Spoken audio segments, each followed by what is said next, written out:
Provavelmente daqui a uns minutinhos vai mais gente entrar. Então, não sei se vocês quiserem esperar um pouquinho as apresentações e tal. Não precisamos também, né? Eu vou só agradecer aí, Chico, pelo convite, né? Eu tenho um podcast, então, sobre o assunto de cripto, né? Então eu gosto de falar sobre esse tema. A gente tá aí há uns 3 meses parado por causa desse bear market, mas estou ansioso para poder conversar diante de tantas pessoas envolvidas com tecnologia. Então, se der para entrar nesse grupo aí do WhatsApp, eu ficaria muito feliz de fazer parte e nas próximas reuniões também, próximos encontros. Eu acho que, independente se é Web3, Web2, as áreas que vocês atuam, eu acho que sempre tem como somar um com o outro, né?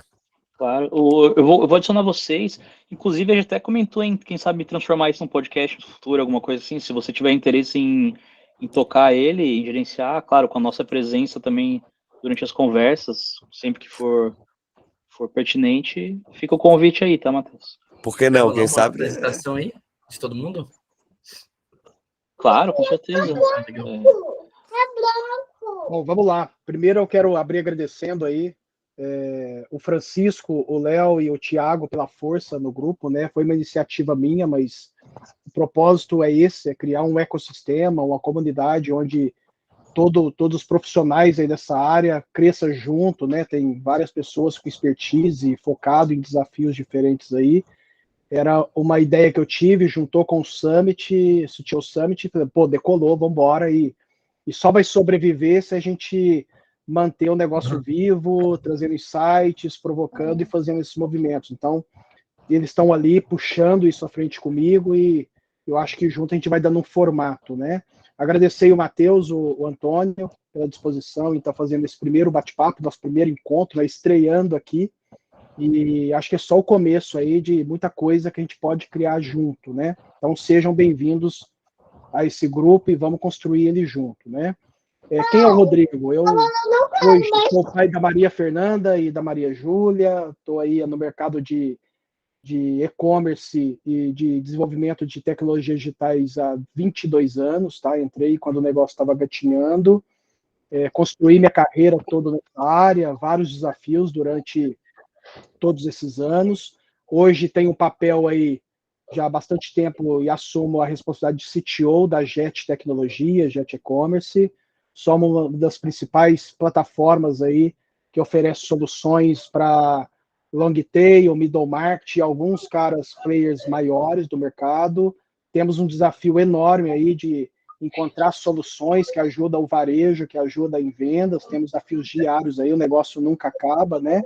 E estou ali na frente de tecnologia, ajudando os times, né, área de produto, de engenharia, de operações e também parte estratégica da empresa, ajudando a gente a encontrar aí sempre o melhor equilíbrio de soluções para o mercado, tá? É um desafio grande, temos bastante players bem capitalizados, né? Então isso já por si só já é uma dificuldade para a gente, mas estamos aí sempre discutindo estratégia, inovando para ser referência no mercado, né? E temos vários desafios aí diários, galera, desde de operação, de negócio no dia a dia, encontrar coisas que entregam mais valor, né? A gente está aqui sempre olhando o mercado, está acontecendo a NFR mais um ano, bastante solução legal acontecendo lá fora. Eu já tive o prazer de participar e a oportunidade de participar um ano.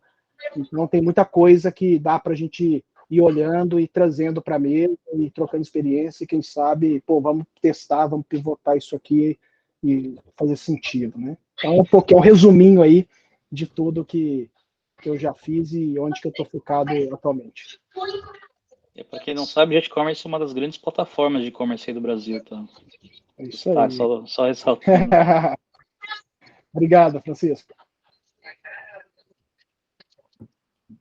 Bom, eu sou CTO da Celent, é uma empresa focada na parte de força de vendas, CRM para indústrias, gestão de visitas para representantes. A gente tem praticamente assim qualquer coisa que abrange a área comercial de indústrias e distribuidores, a gente consegue atender hoje em dia.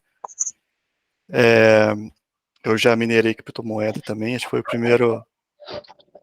primeiro contato que eu tive aí com eu não digo nem que é o Web3, mas que eu tive aí com cripto, né? Foi acho que 2017, 2018 ali, quando o Bitcoin deu aquela primeira popularizada, né? Mas foi legal, tive um prejuízinho bom aí, mas valeu pela experiência. Hoje eu tenho um pouco de Bitcoin ainda, depois eu acabei não conseguindo investir muito, né? Mas pretendo retomar. Eu tenho várias, vou dizer shitcoin mesmo, porque comprei várias moedas aliás, comprei não, né? A gente acabou minerando outras altcoins, né? Que depois se mostraram tudo puro lixo. Mas é um mercado bem legal, só que eu não tive muita oportunidade de desenvolver nele, né? Basicamente isso. Legal. Deixa eu ir o próximo. Meu nome é Thiago, eu sou CEO e founder da empresa Lef. Atualmente a gente representa uma plataforma low-code que chama Thinkwise, uma plataforma holandesa focada em sistemas de registro, então ERP, CRM e qualquer sistema que engloba algum tipo de gestão. A gente começou o ano passado e esse ano realmente eu foco para começar a distribuir a licença aqui no mercado também, né, em vez de só fazer projetos que a gente está fazendo mais para empresas internacionais. E minha experiência com cripto e com Web3 é muito mínimo. Eu já investi em cripto. Aí, na hora de assinar o contrato, eu falei, eu tenho certeza que aqui a gente está falando de um pirâmide, mas vai que eu tenho sorte. Aí eu perdi muito dinheiro. Então, e sobre Web3, a única coisa que eu sei que eles sabem, todo mundo fala que não é muito claro o que é ainda, que é tudo descentralizado, mas para onde está indo, aí esse maior interesse de ouvir os especialistas hoje aí. Obrigado pela presença de vocês, aliás. Eu sei que o tempo de vocês deve ser corrido, então eu me sinto honrado que vocês querem liberar o tempo de vocês para a gente.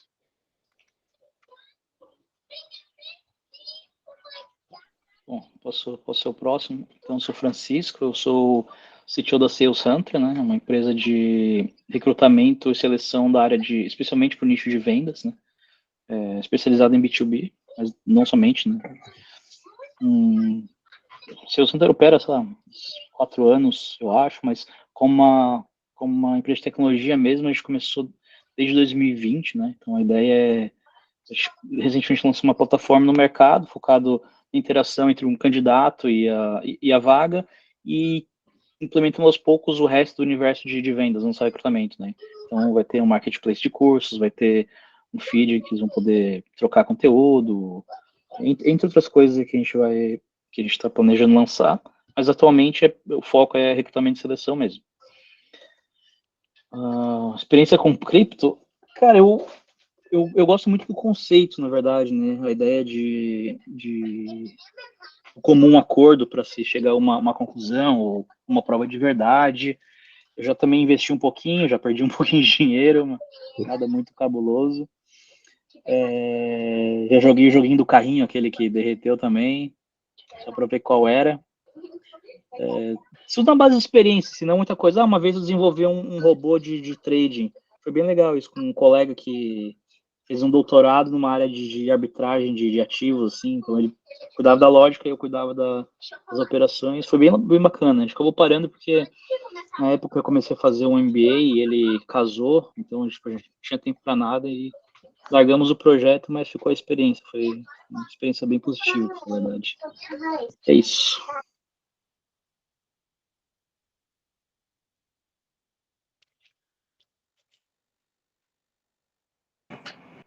Olá, boa noite, tudo bom? Eu acho que eu sou a única mulher do time. Hoje Temos eu mulher.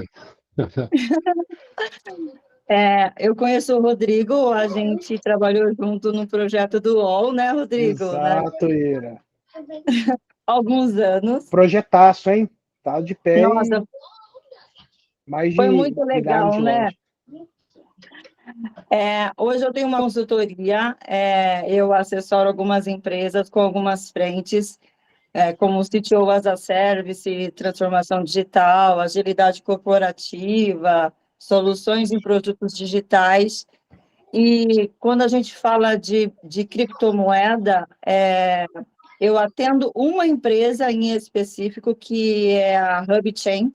Então, lá nós temos algumas soluções em blockchain e soluções Web3 que são bem interessantes, né? E eu acho que é a bola da vez, né? Eu acho que o que a gente fala de segurança, o que a gente fala de soluções disruptivas é a bola da vez, né? Então, esse tema é muito bacana. Então, tudo que tem envolvimento com essas disciplinas, eu acho que a gente precisa se aprofundar mesmo. Então, eu seria muito presunçosa em dizer que sei, né? Então, e as soluções da HubChain são muito interessantes, são bancos digitais, soluções em tokens, em soluções de comercialização de dados, de multibancos, assim, são soluções bem bacanas também da HubChain. Então, hoje eu também estou como uma aluna, e eu não sei fazer investimentos, e toda vez que eu me meto em fazer investimentos em criptomoedas, eu sempre levo um Pelé, sabe? Então, se tiver alguma aulinha básica, eu estou dentro.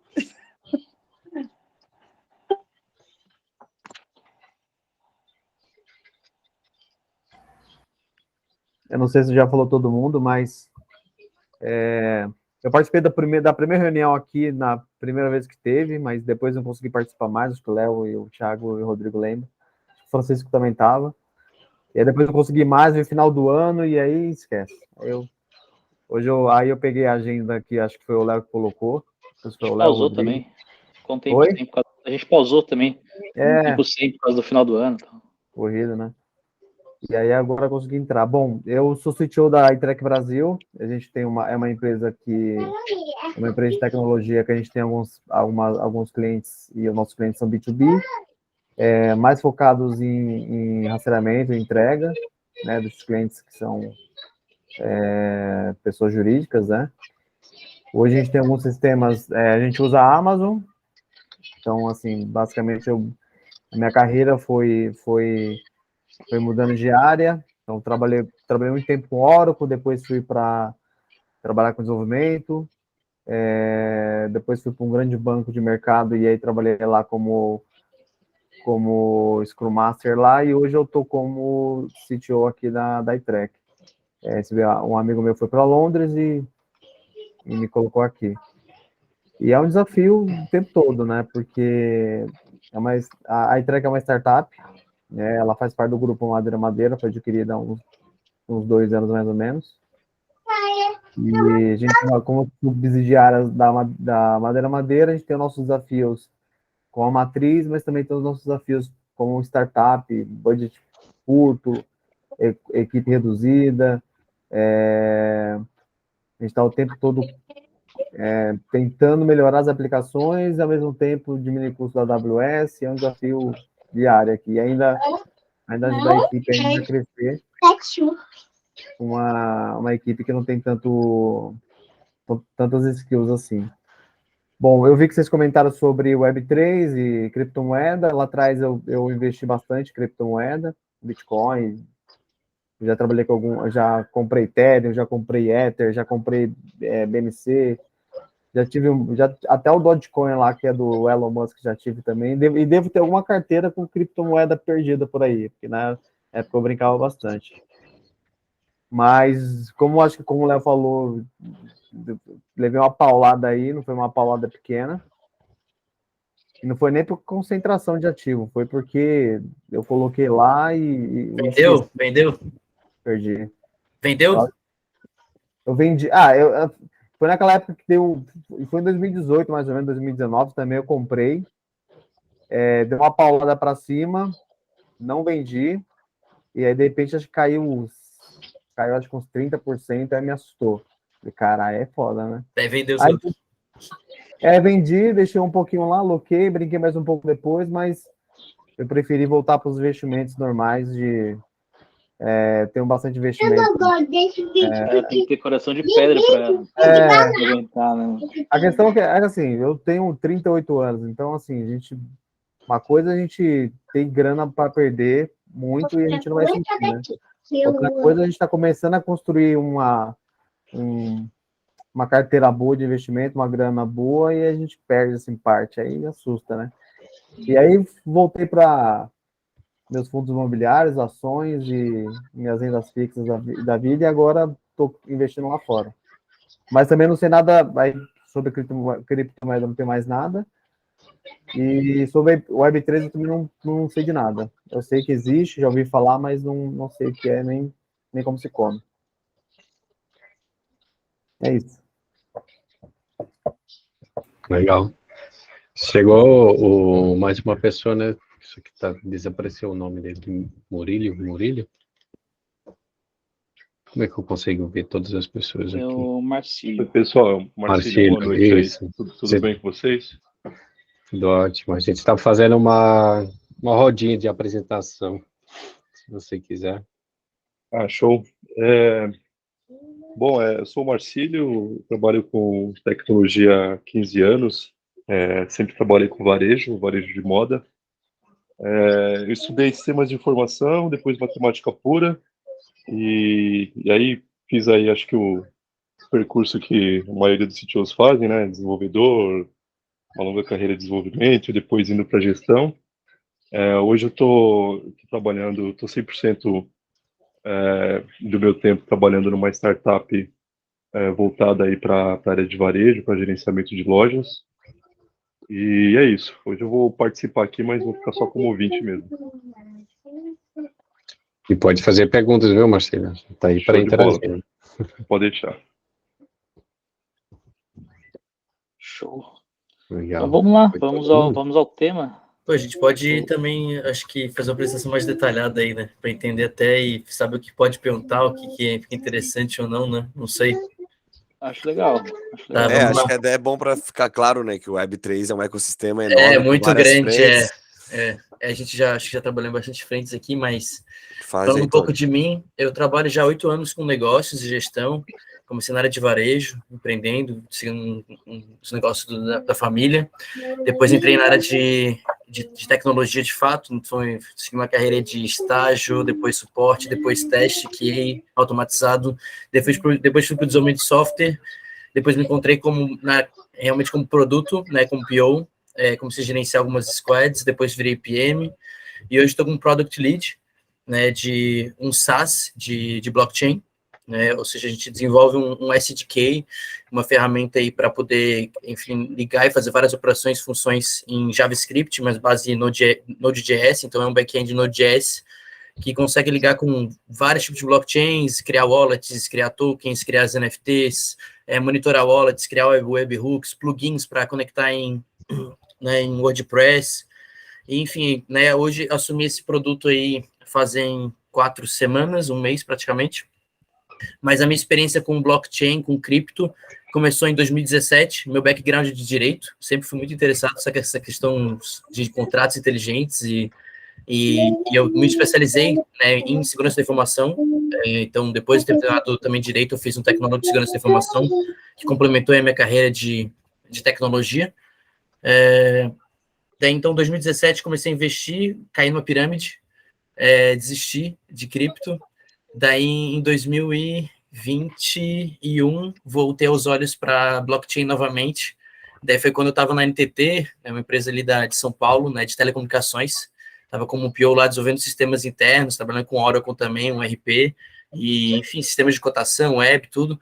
Eu percebi que eu não queria mais trabalhar com grandes empresas, eu queria mais empreender, eu construir alguma empresa junto com alguém, trabalhar com startups, com mais inovação emergente, né? Foi quando eu pivotei minha carreira para blockchain de fato, para startups, e comecei a trabalhar com blockchain aqui em Santa Catarina, na Reason, que desenvolvi uma blockchain própria em Go, e, enfim, também desenvolvi alguns projetos de rastreabilidade, né, no tipo de mais agro, né, produtos mais para empresas agro. Saí dessa empresa e fui trabalhar daí com finanças descentralizadas. De fato, uma empresa que daí vocês podem ouvir que é um termo de, né, quando se fala de DAO, né, a gente realmente trabalhei, desenvolvi uma DAO aí que totalmente desenvolvida através de contratos inteligentes, né? Ou seja, desenvolvidos com back-end em Solidity, publicados esses contratos inteligentes numa rede de Ethereum Virtual Machine, uma EVM, né? Que era na Avalanche. Né, e ali a gente desenvolvia fundos de investimento de criptomoedas, onde tudo isso comprava cripto de fato token, né, ficava era não custodial, ou seja, o próprio usuário que fazia toda a transação, investia nesses tokens, os contratos inteligentes distribuíam esses tokens, né, para cada token, cota, conforme a cota desse fundo, né, atualmente o Matheus está trabalhando com eles também, né, então, enfim, vários mecanismos ali também, inteligências e muita interoperabilidade, conexão com outros protocolos de DeFi, né, e é uma empresa realmente, né, que eu tive muito orgulho de trabalhar, que são únicas no Brasil, que realmente funcionam dessa maneira descentralizada, né, existe uma governança, quem é token holder, ou seja, sócio dessa DAO, conseguia votar e modificar algumas questões dos contratos inteligentes, né, e também eles tinham outro produto, que era um produto mais voltado para investimento, que era uma inteligência, que analisa milhões de tweets aí por dia, aproximadamente 3 milhões de tweets, faz um tratamento de NPL, né, Natural Processing Language, para entender o sentimento, né, em relação às criptomoedas, sentimento, se está sendo positivo, negativo, ou apenas informativo, o quanto alguém é influente em cada comunidade de criptomoeda, o quanto uma comunidade se conecta com outra, pessoas influentes de cada comunidade, o quanto um influencer, quais criptomoedas que determinada influencer fala, né, tudo isso, ou seja, coletando dados do Twitter e trazendo todos esses inputs, né? Antes era só uma inteligência, né? Toda feita ali uma infraestrutura de Neo4j, e agora eles estão desenvolvendo, produtizando isso de fato, né? Trazendo isso tudo num front-end muito mais trabalhado, mastigado para o usuário, para realmente dar insights de investimento. E, né, e hoje o Crypton, eu estou responsável pelo time de tecnologia, de marketing de comunidade, e a gente tem um parceiro aí em São Paulo que está tokenizando um imóvel, né? Então a gente está focando em real estate, em parcerias com fintechs também. Temos parceria com o OnRamp, né, para compra e venda de cripto. Enfim, e aquelas funcionalidades ali que eu disse no começo, né? Então, enfim, já tive bastante contato aí com cripto, com blockchain, com várias blockchains também, né? Chains, e é isso. Passa a bola aí pro Domingos. Valeu, Tony, tamo junto. Então, pessoal, vou enxugar um pouco aí. Eu sou engenheiro de controle de automação, igual o Chico, é meu veterano. Eu fiz o caminho contrário, eu comecei a empreender na faculdade, então foram 5 anos trabalhando no ramo também de tecnologia, né? Era no mercado de games. Eu tinha uma empresa voltada à construção de eventos de esportes. Tinha outras frentes de atuação, mas nossa maior prestação de serviço era a entrega de um entretenimento voltado ao mercado de esporte eletrônico. A nossa empresa aí era pioneira no sul do Brasil, até que na pandemia eu dei um burnout na minha empresa e todos os meus sócios, e a gente acabou dissolvendo a empresa aí, eram 8, 9 funcionários. E como a gente estava no mercado de games, tecnologia, pandemia, a gente tinha um monte de placa de vídeo e computadores de alto desempenho, e daí, como o Léo já comentou aí sobre a mineração, ele falou que mas não é, mas no meu conceito é. Então foi meu primeiro contato, sim, real, trabalhando no Web3, foi em janeiro de 2021, comecei a mineração de criptomoedas e a gente encerrou a operação agora com o fim do Proof of Work do Ethereum, né? Então, setembro do ano passado, a gente acabou a nossa operação de mineração. A gente não perdeu dinheiro, a gente fez dinheiro, graças a Deus. Mas eu também já perdi dinheiro na Web3. Já diga-se de passagem que faz parte, né? É um processo que todo mundo vai passar alguma hora.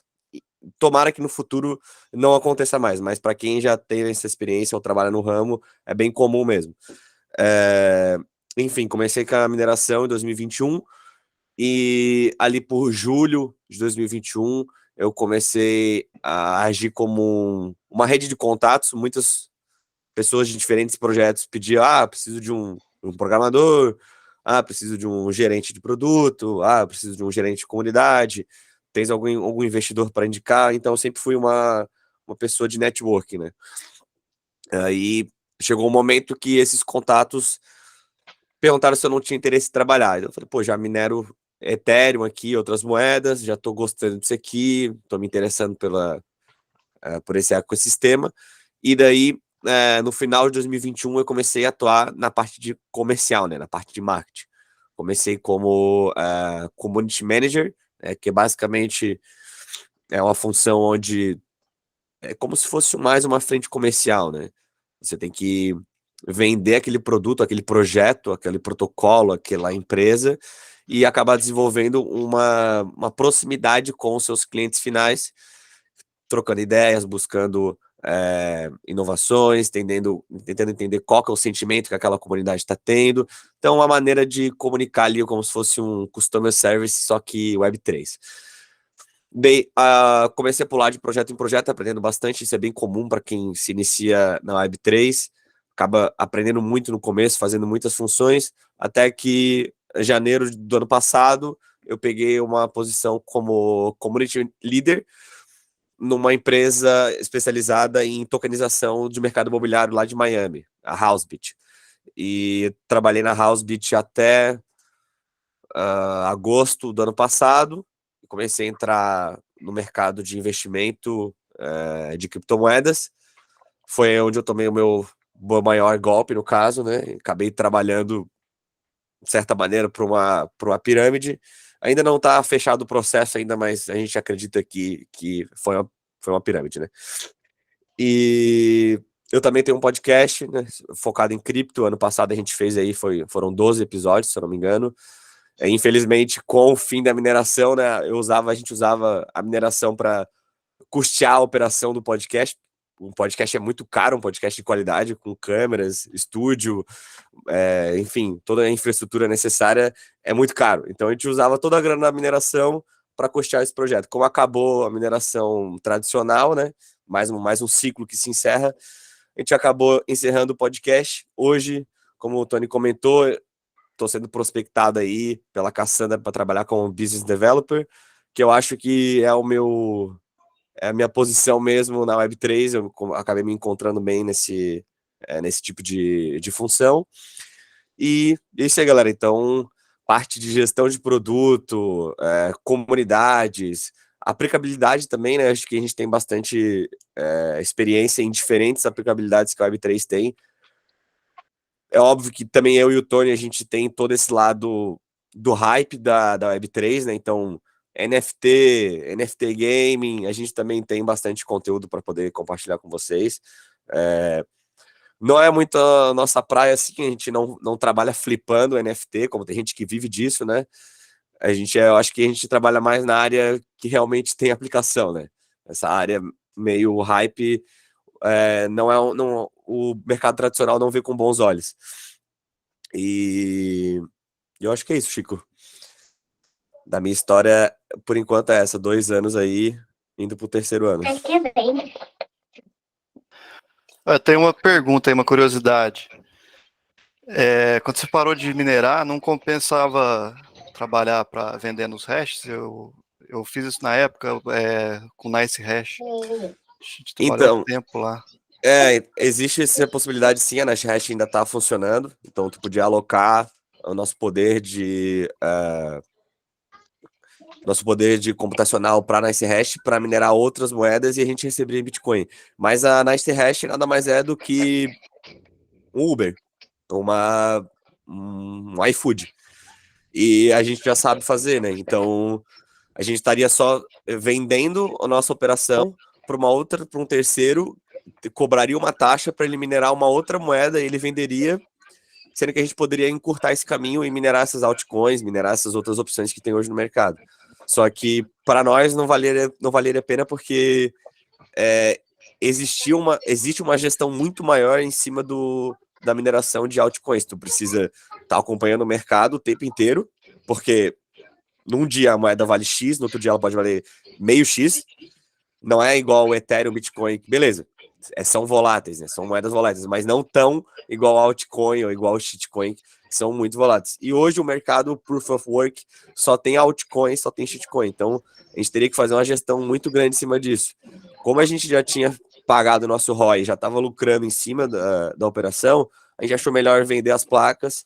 A gente vendeu antes, né? quer dizer, algumas, né? Eu ainda tenho 2 placas para vender ainda, mas a maioria a gente vendeu antes do fim do Proof of, do POL, né? Então a gente conseguiu um preço bom nas placas de vídeo ainda. Então valeu mais a pena. A gente pagou o nosso investimento, lucrou, vendeu as placas, aí fechou ali a operação 1 ano e meio com um lucro legal. Eu acho que seria legal a gente comentar, então, o que vem acontecendo com esse mercado do cripto Web3, né? Porque assim como, né, o mercado tradicional, principalmente tecnologia, o fato bom, quem entrar mais detalhes, a taxa de juros do Fed, a guerra na Ucrânia e tudo mais, o mercado tech sofreu um baque. Eu sinto que ele foi ainda maior no Web3, que eles vinham de uma hype gigantesca, com NFTs vendendo a milhões, e de repente você vê ninguém nem mais fala a respeito disso no último mês, 2 meses, né? O que acontece, do ponto de vista de vocês, quais foram os fatores principais para isso ter acontecido? Poxa, eu percebo que o principal que teve o maior baque mesmo foi o mercado de NFT, que foi um mercado que estourou em 2022, né, no primeiro momento.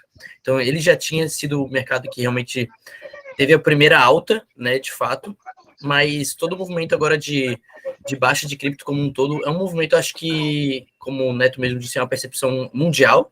Então, é uma recessão, acho, mundial que a gente vai sofrer, né? Tanto as questões de taxa de juros, investimentos tradicionais, né? Empresas estão sofrendo com isso.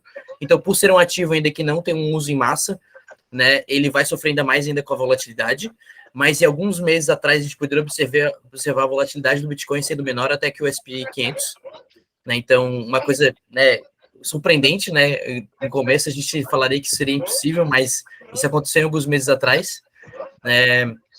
Então, obviamente, o NFT foi o mais impactado, em seguida mais cripto também foi muito, né?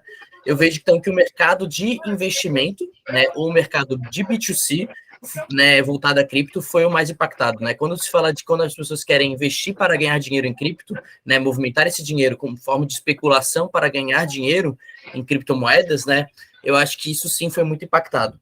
Né? Agora, quando a gente fala realmente do mundo de tokenização, blockchain, rastreabilidade, eu acho que ainda as empresas, né, as grandes empresas, fintechs, ainda estão de olho, estão vendo muito valor muito grande, de fato, por causa da tecnologia, né, a infraestrutura e o valor que a blockchain entrega, assim, né, então, existem players, os players ainda estão em busca, ainda estão investindo, inclusive, né, a minha empresa foi uma das empresas que captou agora, recentemente, né, teve uma rodada aí, então, né, acho que se tivesse, né, a tese esfriado, a tese se ela não fizesse sentido novamente, né, como muita gente já especulou que essa tese de blockchain não teria muito sentido, não estaria ocorrendo algumas captações, né? Empresas grandes indo atrás, né, para realmente integrar DeFi, fazer um ramp em cripto, e eu vejo que realmente as empresas estão interessadas. Muitas empresas já viram o valor, né, da blockchain, né, de cripto, mas o mercado de investimento, de fato, esfriou. O que eu vejo muito é que, assim como a gente já falou, desses 30 minutos de conversa, a gente já mencionou não sei quantos casos de golpe, pirâmide e tal. Acho que o mercado de cripto ainda tem que vencer essa barreira, né? Muita gente é contra a regulamentação e tal, mas está com uma avalanche de coisa, principalmente que teve da FTX, mas cada semana a gente ouve uma coisa aí que vem manchando um pouco a imagem, né? Isso, além da volatilidade, a gente vê aí um cenário de desconfiança para cada empresa que comece a mexer com isso, mais relacionado ao investimento, né, como você falou. Acho que é uma coisa que, como é que vocês veem isso? Como pode ser resolvido? Pois é, deixa eu só complementar ali o que o Tony falou sobre a resposta que ele deu para o que o Chico perguntou, né? Quais são os pontos? Vamos lá. Imagina que o mercado de NFTs era a frente comercial, a maior frente comercial da Web3, porque eram figurinhas, eram imagens legais, era algo muito apelativo, né? E esse conceito levava junto, né, a oportunidade de fazer dinheiro. Então, o mercado de NFTs é alavancado pelo CryptoPunk, pelo Bored Ape, né, essas NFTs que começaram a valer milhões de reais, acabou levando todo esse mercado junto para frente, né? Acabou atraindo muitas pessoas para a Web3. Só que, ao mesmo tempo, além de ser a menininha de ouro do mercado Web3 como um todo, era uma frente mais frágil, porque tudo que é novo, tudo que envolve tecnologia, conceitos novos, está à mercê da desinformação. Então, começou a crescer a incidência de golpes, a incidência de rug pull, né, que é puxada de tapete, ou depois desenvolveu-se soft rug pull, que eram as puxadas de tapetes suavizadas. Criar um projeto e do nada os caras droparem do projeto, né? Então, angariar fundos, né? A NFT como um todo é basicamente um crowdfunding, né? Então angariava fundos para uma aplicação futura e depois sumia, né? Então essa menininha de ouros aí 2021, 2022, como se fosse um IPO não regulado, né? Exato, eu vi que aconteceu muito nesse final do ano passado, né? Exato. Então 2021 para 2022 aconteceu esse hype. E com todos esses problemas que a gente teve da pandemia e outras coisas que vieram com essa crise aí nesse mercado de tecnologia como um todo, inflação, etc e tal, a menininha de ouro acabou sendo o calcanhar de Aquiles. Esse mercado foi pro brejo, então ninguém mais fala de NFT. E o que está impulsionando para 2023 são justamente as aplicações úteis, né? Não que a NFT não seja útil, né, gente? Mas aplicações mais consolidadas pelo mercado tradicional. Então, por exemplo, igual eu trabalhava na Housebit, a gente está tokenizando um apartamento em Miami. Então, para nós que somos do Brasil, a burocracia no cartório, uma desgraça. Então, poxa, como é que eu faço para dividir um apartamento de luxo hoje em dia, de maneira tradicional? Se eu quiser comprar aqui em sociedade, nós tudo aqui do grupo. É um trabalho enorme.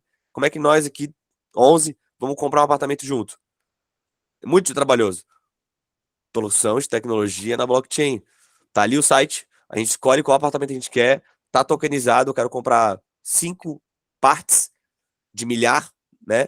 Comprei, tô ali, comprei, botei minha carteira, comprei. Eu sou dono do apartamento. Tu quer comprar também? Tu também compra. Então, esse tipo de solução agora, minha opinião no caso, né? 2023 vai vir muito forte. E o mercado de games também eu acho que vem muito forte. Os jogos que tinham 2021, 2022, como tu comentou aí, do carrinho, ou enfim, outros jogos ridículos, né? Em questão de comparado com o mercado tradicional, vão chegar agora jogos AAAs, né? Jogos realmente que vão ter interesse da grande massa. As blockchains já estão mais rápidas, né? Então tem soluções tecnológicas para que essas operações aconteçam de uma maneira barata, não sejam caras e também rápidas. Então acredito aí que a parte de games, o Web3 vai vir muito forte.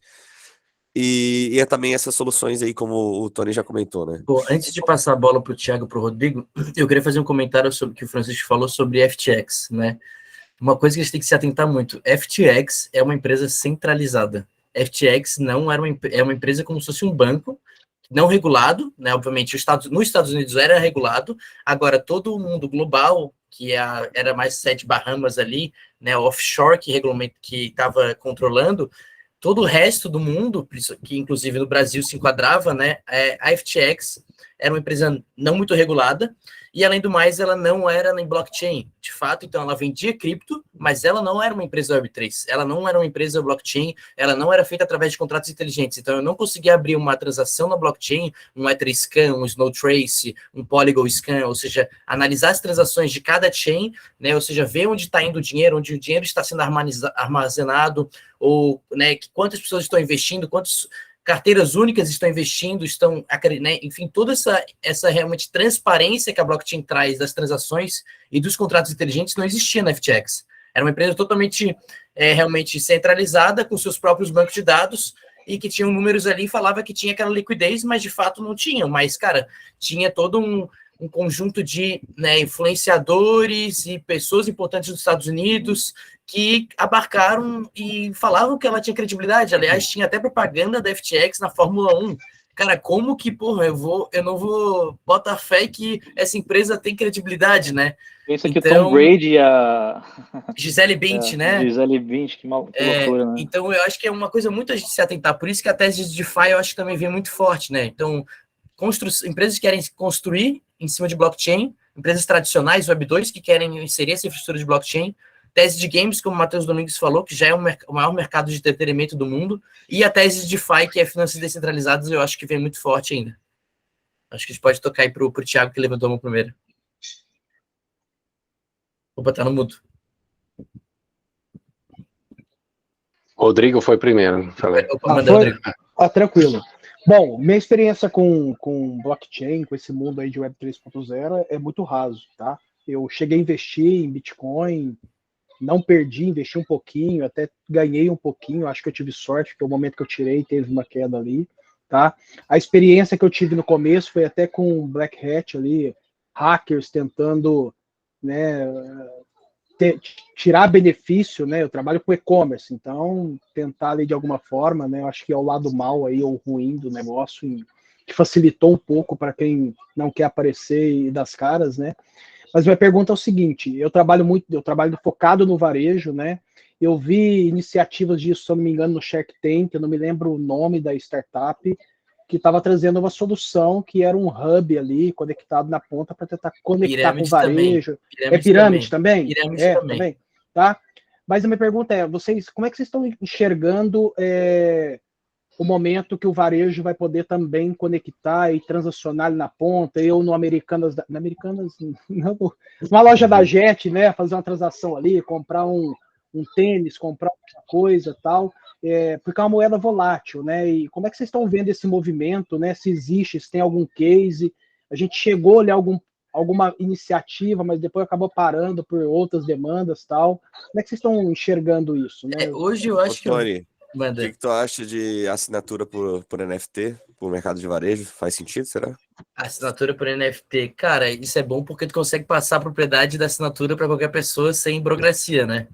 Isso é totalmente, realmente é uma coisa muito usual, né? Olhar o NFT como uma assinatura, como uma propriedade, né? Ser dono de um ticket, por exemplo, cara, Blue Ticket, Simpla, Blue Ticket, isso pode, varejo, né? Pode virar NFT.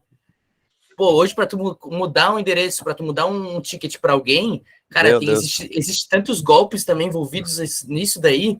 Eu vejo que realmente é facilmente solucionado o problema através da propriedade, né, do NFT, que ele é um token não fungível com propriedades diferentes, né? Ou seja, cada ingresso ele vai ter uma propriedade diferente, por quê? Porque um vai ser meu, com o meu ID, né, da minha conta, do Domingos, e quando eu passar, vai passar para outra conta e tem aquelas propriedades daquele ingresso, né?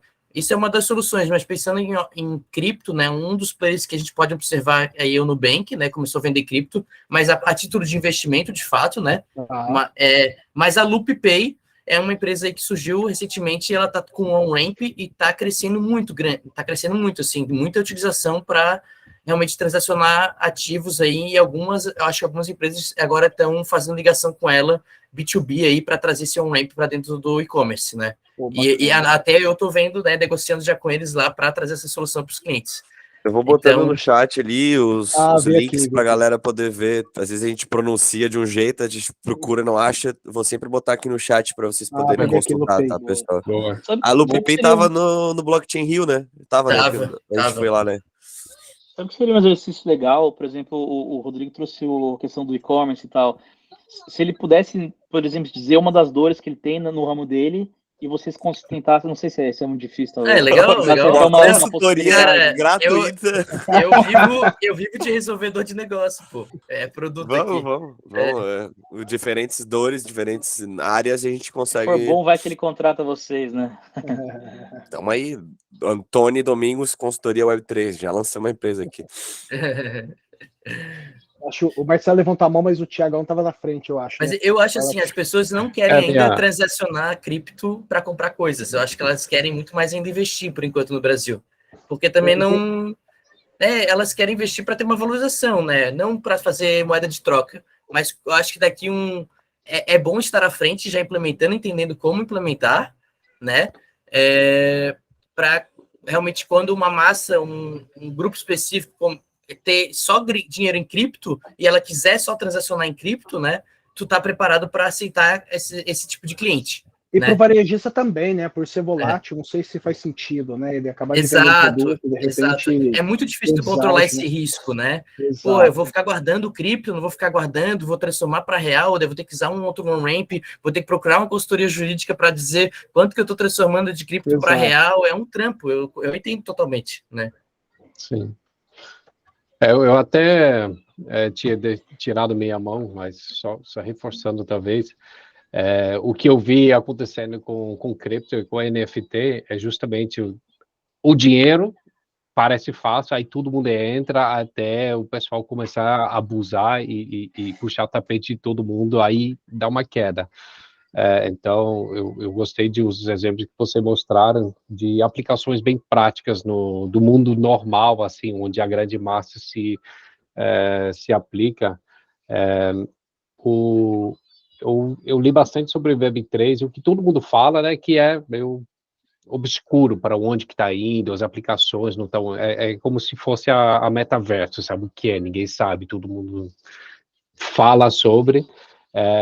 E o que vocês acham que falta para, por exemplo, criptomoeda de fato se tornar uma moeda que a gente vai pagar mundialmente sem pagar os impostos que a gente tem agora, né, desse mundo globalizado? O que falta para essas práticas, essas aplicações práticas de fato chegar na grande massa? É realmente esperar os startups, vem do B2B? Essa pergunta é meio perigosa aí, porque a minha resposta vai ter um viés muito político ANCAP da vida, porque é difícil, assim, o início de tudo, né, era uma tentativa de mudar todo o sistema financeiro global, né? E hoje, eu pelo menos vejo agora, depois desse ano, que existe uma resistência muito grande do mercado tradicional, né? Tem muita gente que os bancos ganham muito dinheiro já tradicionalmente, né? Então, a minha preocupação é que talvez no futuro o mercado vai se adaptar, então todo banco, todo estado, né, vai ter a sua moeda digital, todo banco vai oferecer cripto, e a gente vai perder um pouco dessa essência, que é dessa liberdade de poder transacionar qualquer moeda para qualquer pessoa, descentralizado, enfim, todos os conceitos que a gente zela aí o maximalismo do Bitcoin, no caso, né? Então, eu não sei, eu acho que tem muita pressão hoje do mercado inovador em cima do mercado tradicional, e inclusive no Crypto News de hoje falou sobre isso, né, que a tendência é que os bancos vão abrir as pernas para cripto. Mas não sei, eu acho que é complicado essa Eu acho pergunta. que o Banco Central, nosso Banco Central, acho que a gente dá bater palmas para ele, que eu acho que ele vai botar de goela abaixo aí com o CDBC e com o Real Digital, tá? Ele tá vindo já, né? O Lift começou já, né, como um programa aí, e aliás, ele botou como estudo um maior protocolo descentralizado de empréstimo e pegar empréstimo, lend borrow, que é a AVE. Ela tá nessa lista que eu passei para vocês do DeFi Llama. Então, ele está estudando já o maior protocolo de empréstimo de cripto, através de cripto do mundo, né? E quer trazer o Real Digital. Aliás, eu conheço um cara que ele é responsável por tocar a parte do Banco Central, né? E principalmente do Pix. A gente teve na Revolução já o Pix, que, cara, mundialmente a gente foi uma solução muito, muito forte e exemplo para o mundo inteiro, né? E agora eles querem até integrar o Pix on-chain, ou seja, linkar o teu Pix com uma carteira de criptomoedas, eles pegar o teu histórico de criptomoedas e te dar, né, uma liquidez e fazer um KYC já automático da tua carteira, né? Ou seja, trazendo muito mais essa questão jurídica, né? Para poder fazer esse controle mais claro, né? Hoje já existe ferramentas que a gente consegue ver todas as transações on-chain rapidamente, então se a gente tiver uma conexão com uma persona, com quem é o dono daquela carteira, fazendo o KYC, vamos dizer assim, com o Pix, eu acredito que a gente vai evoluir muito rápido, mas a gente depende do Banco Central, né, para, eu acho, ter essa evolução, e os bancos também tradicionais daí vão ter que aderir também em conjunto, porque... Eu vou complementar a minha resposta. Tudo depende dos mercados emergentes. Eu acho que quanto mais na merda do mercado emergente tiver, mais eles vão recorrer para soluções tecnológicas, mais vão recorrer para... Porque quanto mais emergente tiver, mais a sua moeda vai estar desvalorizada, eles vão buscar a valorização de outro lugar. A Argentina mesmo, o último dado que eu vi, parecia que tinha 30%, 40% da população usando diariamente já a transação cripto, né? Então, eu acho que tudo vai depender dos mercados emergentes. Se tiver ruim para todo mundo vai recorrer a essas soluções. Tendo em vista o nosso do governo atual, né, se a inflação aumentar, todo mundo vai querer forçar mais cripto, porque a nossa moeda vai estar perdendo valor, né? Exato. Mas, por enquanto, ainda como especulação, né? Para tentar segurar o valor, ainda não como aplicação prática, né? E é a mesma coisa também para a Web3, né, onde os bancos são os monopólios de dinheiro, a gente pode talvez ver os grandes techs como monopólios de dados, né? E quando a gente está falando de descentralização da web, vocês veem o mesmo caminho, lá realmente a concorrência que vai aos poucos derrubando o Facebook, mas eles aceitaram também essa descentralização. As fintechs, eu acho que vão, principalmente as fintechs, né? Ver as fintechs começaram a morder os bancos tradicionais, né? Algumas fintechs já explodiram, ou bancos digitais explodiram e já tomaram o mercado como, né, de bancos tradicionais, né? E eu acho do mesmo modo agora surgiu o DeFi, finanças descentralizadas também mordendo mais uma parte desse mercado, e alguns DeFi já transacionando trilhões, bilhões de mercado de dólares, né? Como você pode observar nessa lista que eu mandei, né?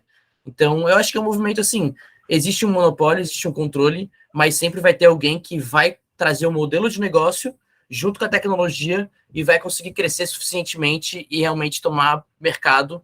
Mas o time disso eu não sei, né? Mas eu sei que pela velocidade de tecnologia, rapidamente esses mercados vão crescer, assim. Eu não acredito que vai ficar na mão de Facebook, né, Meta, Instagram, porque eles também têm muitos desafios, né? Depois que tu vira um grande transatlântico, é muito difícil tu virar uma volta, né? É mais fácil ser um jet ski do que né, tu virar o teu grande navio, né? Legal. Marcelo, quer fazer a pergunta aí? Na verdade, você estava ouvindo, aí depois vocês vão respondendo e a gente acaba com a pergunta, fica perdida. Mas assim, minha pergunta é assim, a gente entende que o cenário, assim, não só do Brasil, né, vocês até mencionaram o país emergente aí, e assim, a cabeça de investimento para a gente, e aí atrelando Bitcoin e blockchain na mesma conversa, né? Quando a gente fala de blockchain, a gente está falando de tecnologia. Quando a gente fala de investimento, a gente está falando de pessoa física ali, pessoa jurídica querendo investir.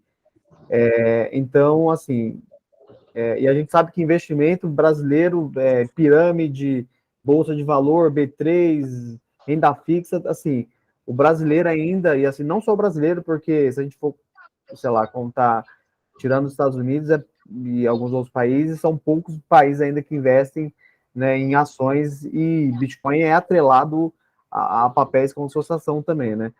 A minha pergunta é mais assim, do sentido prático, assim, do blockchain e a tecnologia para a gente de TI, né?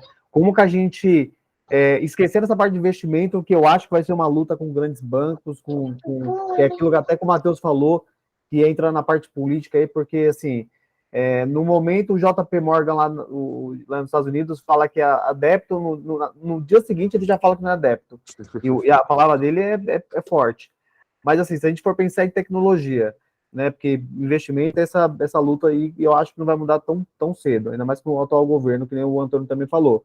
Mas, de forma prática, por exemplo, eu tenho uma empresa que gere, que rastreia todas as entregas dos meus clientes B2B no Brasil inteiro. Então, eu tenho um aplicativo lá Android, tenho minha API na Amazon, tenho meu painel web também na Amazon, meus clientes conectam. Assim, de forma prática, como é que vocês conseguem enxergar em volta de vários produtos, assim, como é que a gente consegue utilizar o blockchain para uma vida real para a gente de tecnologia? Legal. Eu vejo muito o teu sistema aí uma arquitetura 3 camadas, né? Tu tem a aplicação que é mobile web, ela se conecta num servidor, né? Geralmente está na tua AWS, e teu banco de dados também está na AWS, que tu sobe, né? Enfim. E hoje o blockchain substitui essa camada de servidor e banco de dados, né? E daí tu para de fornecer, tu para de pagar por armazenamento e tu começa a pagar por transação, né? Então é essa diferença que começa a ocorrer, né, com o movimento de tu transformar essa infraestrutura em blockchain, né? Então tu não tem mais uma AWS, tu tem uma blockchain, diferentes tipos de blockchain, tu vai ter que estudar essa aplicabilidade, né? Existem blockchains públicas, que, ou seja, todas essas transações vão ser públicas, né? Tu pode criar alguma abstração ali, criptografar alguns dados, né, dessas blockchains públicas, mas tu também pode utilizar uma blockchain privada como a Hyperledger da IBM, que já foi aplicada no Walmart, né, para rastrear, por exemplo, produtos alimentícios.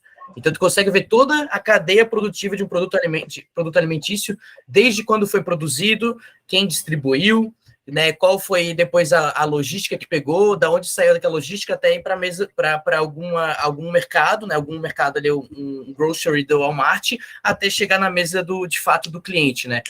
E que eu vejo de benefício nessa aplicabilidade, por exemplo, de uma blockchain privada, né? Imagina que, por exemplo, tu tem esse teu aplicativo de rastreabilidade, tu tem várias partes envolvidas nessa empresa, né? Ou vários donos desse negócio, uma holding, né?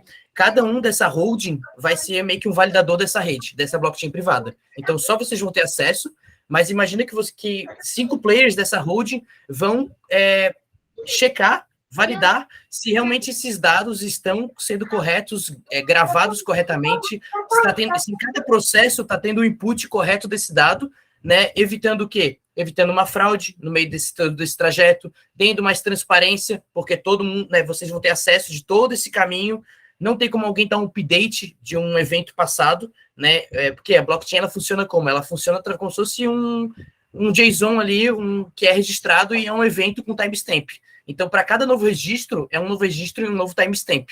Então, tu vai ter, né, um caminho aí, um registro infinito, né, num banco de dados descentralizado, né, você fala de uma blockchain pública, ou, né, no banco de dados, num servidor mais centralizado, mas pelo menos distribuído nessas 5 empresas nessa blockchain privada, né? Então, eu vejo já esse caminho para a tua empresa, assim, como solução, né? Mas é engraçado, né? Você falando aí, sendo bem transparente para você, cara, é muito confuso a gente pensar em sistemas que a gente migraria para blockchain. Vamos pensar num sistema normal, cliente-servidor lá e banco de dados, 3 camadinhas ali, 3 layers ali, né? E aí a gente pensa assim, caralho, aí o Antônio falou, o Antônio falou para mim, eu posso fazer ao invés de eu usar um servidor da cloud, eu posso usar o blockchain ali para garantir as minhas transações, eu precisaria mais de servidor. Cara, quando eu tento desenhar isso na minha cabeça versus meu conhecimento de 3 layers, lá, aplicação, side client e banco de dados, cara, eu já me perdi ali faz uns 5 minutos. Estou contigo, Marcela, para mim também. Vai para onde esses dados? Algum lugar tem que estar salvo, né? Dá para deixar uns tutoriais aí explicativos bem mastigados que a gente tem na web, que vocês dão uma olhada, porque eu acho que empresas que estão aplicando rastreabilidade, tá? Conhecidas, que a gente são clientes nossos, tá? C&A, Arezzo e Grupo Soma. A gente está fazendo toda a cadeia de rastreabilidade de moda, de fato, né? De produção de roupas. Enfim. Em termos mais práticos, assim, eu entendo que existe um gap de conhecimento do CTO tradicional ali e tal, mas eu acho que assim, se vocês conseguirem mostrar que você comentou do custo, né? Em vez de hostear na AWS, a gente vai pagar por transação, por exemplo. Como é que se compara com a infraestrutura tradicional? É mais caro, mais barato? E se é mais caro ou mais barato, qual que é talvez o ganho financeiro que isso pode trazer para mim convencer a adotar uma tecnologia? E o terceiro ponto, se eu decido fazer isso, como que eu faço? Eu contrato uma empresa para isso, porque eu não vou ter a expertise. E nem eu, e principalmente nem mais 5 igual a mim, porque vai precisar de uma holding que tu falou, né? Ou quem sabe. Antônio, pegando a pergunta do Francisco, assim, como e qual a dificuldade técnica para isso, né? Acho que a última parte dele, porque como e qual que é a dificuldade técnica da gente fazer isso com a equipe que tem hoje, justamente entendeu? por isso que na maioria das pessoas não mudou ainda, né? Porque tem esse impasse, né? É o gap total de conhecimento que a gente está realmente batendo aqui hoje.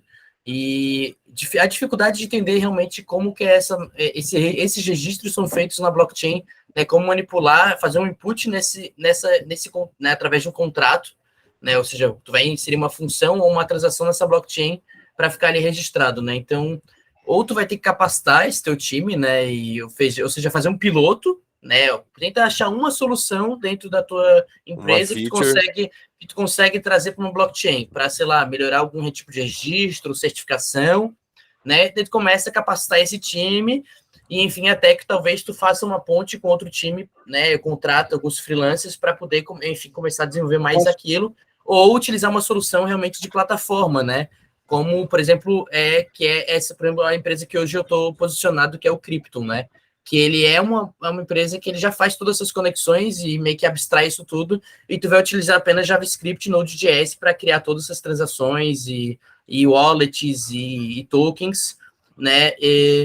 Como também, né, falar alguns concorrentes grandes do mercado que captaram já milhões de dólares aí, né, que são, por exemplo, tem soluções similares como a minha, né, Moralis, Alchemy, Third Web, Tatum, enfim, todas essas empresas já estão bem posicionadas e são empresas de plataforma como a Amazon, só que voltadas a conectar empresas à blockchain, né. Mas isso não centraliza de novo, não traz de volta aquela mesma questão?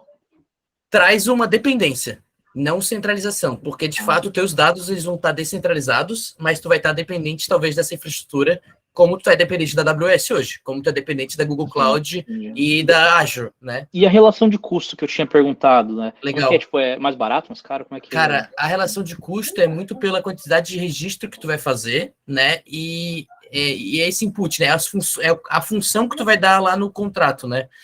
Cara, hoje, de fato, isso é uma pergunta que, cara, eu vou levar para mim e para minha equipe para a gente começar a ter mais essa noção, porque isso vai ser ótimo para o meu relacionamento com as empresas Web 2 mesmo, né? E eu preciso ter mais essa exatidão. Mas é uma coisa bem complexa, tá? Porque depende de cada blockchain, depende da tua complexidade de negócio. De quantos inputs de dados tu dá no banco de dados, né? Deixa eu aproveitar aqui a pergunta. Acho que foi... Marcelo, fica tranquilo, cara. Acho que nós estamos todos na mesma página aí. Vamos ser humildes, é tudo novo pra gente. A pergunta do Francisco foi muito oportuna também, meu. Como é que eu consigo aprovar isso, né? Conhecimento, custo, por que eu vou levar tal. Mas eu acho que uma boa aplicabilidade para isso, tá? Olhando um pedacinho, pelo menos do meu lado de e-commerce, seria assim. As empresas hoje, algumas têm PCI e outras não, que gravam informações sensíveis, e uma delas é cartão de crédito, né? Tem a transação para facilitar. E uma empresa de compliance, assim, ela tem todos os regimentos para poder proteger aquela informação, mas ela está centralizada ali, ela não está no modelo aí distribuído, descentralizado. Então, acho que poderia ser uma aplicação, por exemplo, assim, eu não preciso fazer o todo, mas eu posso pegar essa informação e usar esse conceito de centralizar isso, porque se vier ter algum tipo de vazamento de informação, dados, não vai ter risco de pegar essa informação porque ela está distribuída. Falei bobeira, Antônio, Domingos, ou não? Não, acho que é inteligente, sim. Imagina que vai ter que hackear 51% dos computadores para dar um update nesse banco de dados, tá? Então, imagina, tu diminuiu muito a vulnerabilidade de realmente de uma inconsistência dessa cadeia aí em questão de auditoria, né? E, enfim, daí tu pode, talvez, né, ao invés de tu registrar direto lá nesse banco de dados, tu vai, obviamente, criptografar igual como tu criptografa hoje o teu banco de dados. Só que tu criptografa e tu bota num banco de dados descentralizado. Exato. Matou? Entendeu? Porque só tu vai saber qual a criptografia vai ter aqueles dados, né? Só que ele vai estar realmente numa blockchain pública. Mas não faço a mínima ideia de como faz isso, expertise. É isso que eu ia falar. Eu acho que é interessante para responder um pouco o que o Marcelo falou. Acho que para vocês, né, sendo bem direto, bem capitalista, é o ponto aí, se aproximar de software houses especializadas em Web3. Não querendo vender o peixe que eu estou trabalhando agora, mas... mas pode vender, cara. É justamente isso. Software houses que estão especializadas no Web3, o nosso peixe hoje vai ser vender para o mercado Web2 as nossas melhores soluções, não só do ponto de vista de segurança ou de descentralização, mas também pensar no din-din, né? Entrar com essa mentalidade aí que o Chico perguntou, tá? Qual que é a vantagem financeira, né? Então, acho que é interessante para vocês, se aproximam. Menos ESG, menos hype, menos... Isso, exato. Vamos pensar em modelo de negócio, se é lucrativo, se vale a pena, né? Lembrando que não é só o lucro, né? Mas tem várias vantagens. O que o Rodrigo trouxe aí de segurança de informação, uma puta vantagem de negócio. É que, até inclusive sobre esse tema, se você bota mais nós, onde você armazena dado, não seria também mais inseguro, né? Em vez de seguro, porque você tem mais pontos de vazamento, né? Você está armazenando dado aqui e também na Casas Bahia, pode ser invadido tanto aqui quanto lá, entendeu? Não, na verdade, tu aumenta a dificuldade, porque a pessoa vai ter que hackear aqui, vai ter que hackear lá. tá quebrado, né? É que o nó que o Francisco tá falando é o nó Web 2, não o nó Web 3, né? Tá. Faz sentido o que você tá falando. Eu não tenho todos os dados. Né, Metade dos dados tá com outra pessoa. Não, tu tem todos. Cada dado num lugar, né? Isso, e tu só Aí você tem que encadeia. pegar tudo para completar. Tu tem todos, na verdade, tu tem todos os dados em todos os lugares. Então, para questão de vazamento, isso não é pior, porque eu posso vazar aqui, mas o meu vizinho pode vazar lá também, entendeu? Entendi, a questão de vazamento do nó.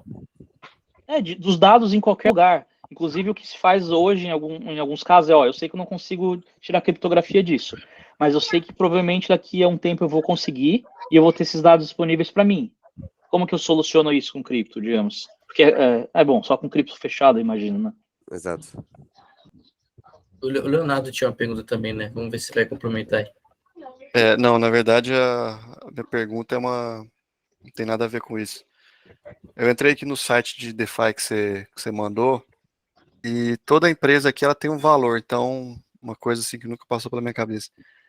Para ser uma empresa de DeFi, né, Decentralized Finance, eu tenho que obrigatoriamente emitir um token que seja público, alguma coisa nesse sentido. Como que funciona esse processo? Porque você falou que o FTX era centralizado e realmente ele não tinha nada disso, né? Isso, imagina que essas empresas aí, elas iniciaram já a operação delas com um IPO feito. A gente nem chama de IPO, né? A gente chama IDO, Initial DEX Offering. Tá. Eu conheço também o ICO. ICO também. Então, o ICO, geralmente, às vezes ele é centralizado. Porque, tu vai lá, só emitiu às vezes um token, tu distribuiu, ele não está realmente ligado a uma empresa e não foi, talvez, num local descentralizado de fato. O IDO, geralmente, acontece uma distribuição desse token num local, numa DEX descentralizada, né? Claramente, tu vai botar uma liquidez ali, vai emitir todos esses tokens todos, ou seja, tu vai emitir todas as cotas da tua empresa e vai deixar já na tua multisig, que é a tua carteira da tua empresa pública, tá?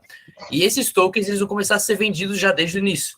Ou tu vai, obviamente, criar um tokenomics, tu vai criar um design econômico desse token, né? E tu vai mapear como que vai ser, obviamente, essa distribuição de oportunidade de investimento na tua empresa, né? Que tu pode oferecer um pouco para a tua equipe, né, por os seus founders, né, o founding team. Isso já acontece, já é um pensamento, já está desde o início de descentralização sobre, cara, não é só 1, 2, 3 sócios, vamos realmente tornar todo esse founding team, essas 10 pessoas que iniciaram nessa empresa como donos, cada um com uma parte dessa empresa, né, e então, geralmente, assim, todas essas empresas, elas iniciam com um oferecimento de tokens, com todos os tokens dela emitidos, né, com esse design de token também, né? E daí, qualquer pessoa que compra esse token tem já um poder de voto, vamos dizer assim, um poder de voto atrelado à quantidade de token que ela tem. Ou seja, quanto mais dinheiro ela tem em risco, quanto mais dinheiro ela investiu naquela empresa, quanto mais ela é dono daquela empresa, mais ela vai ter voz, né?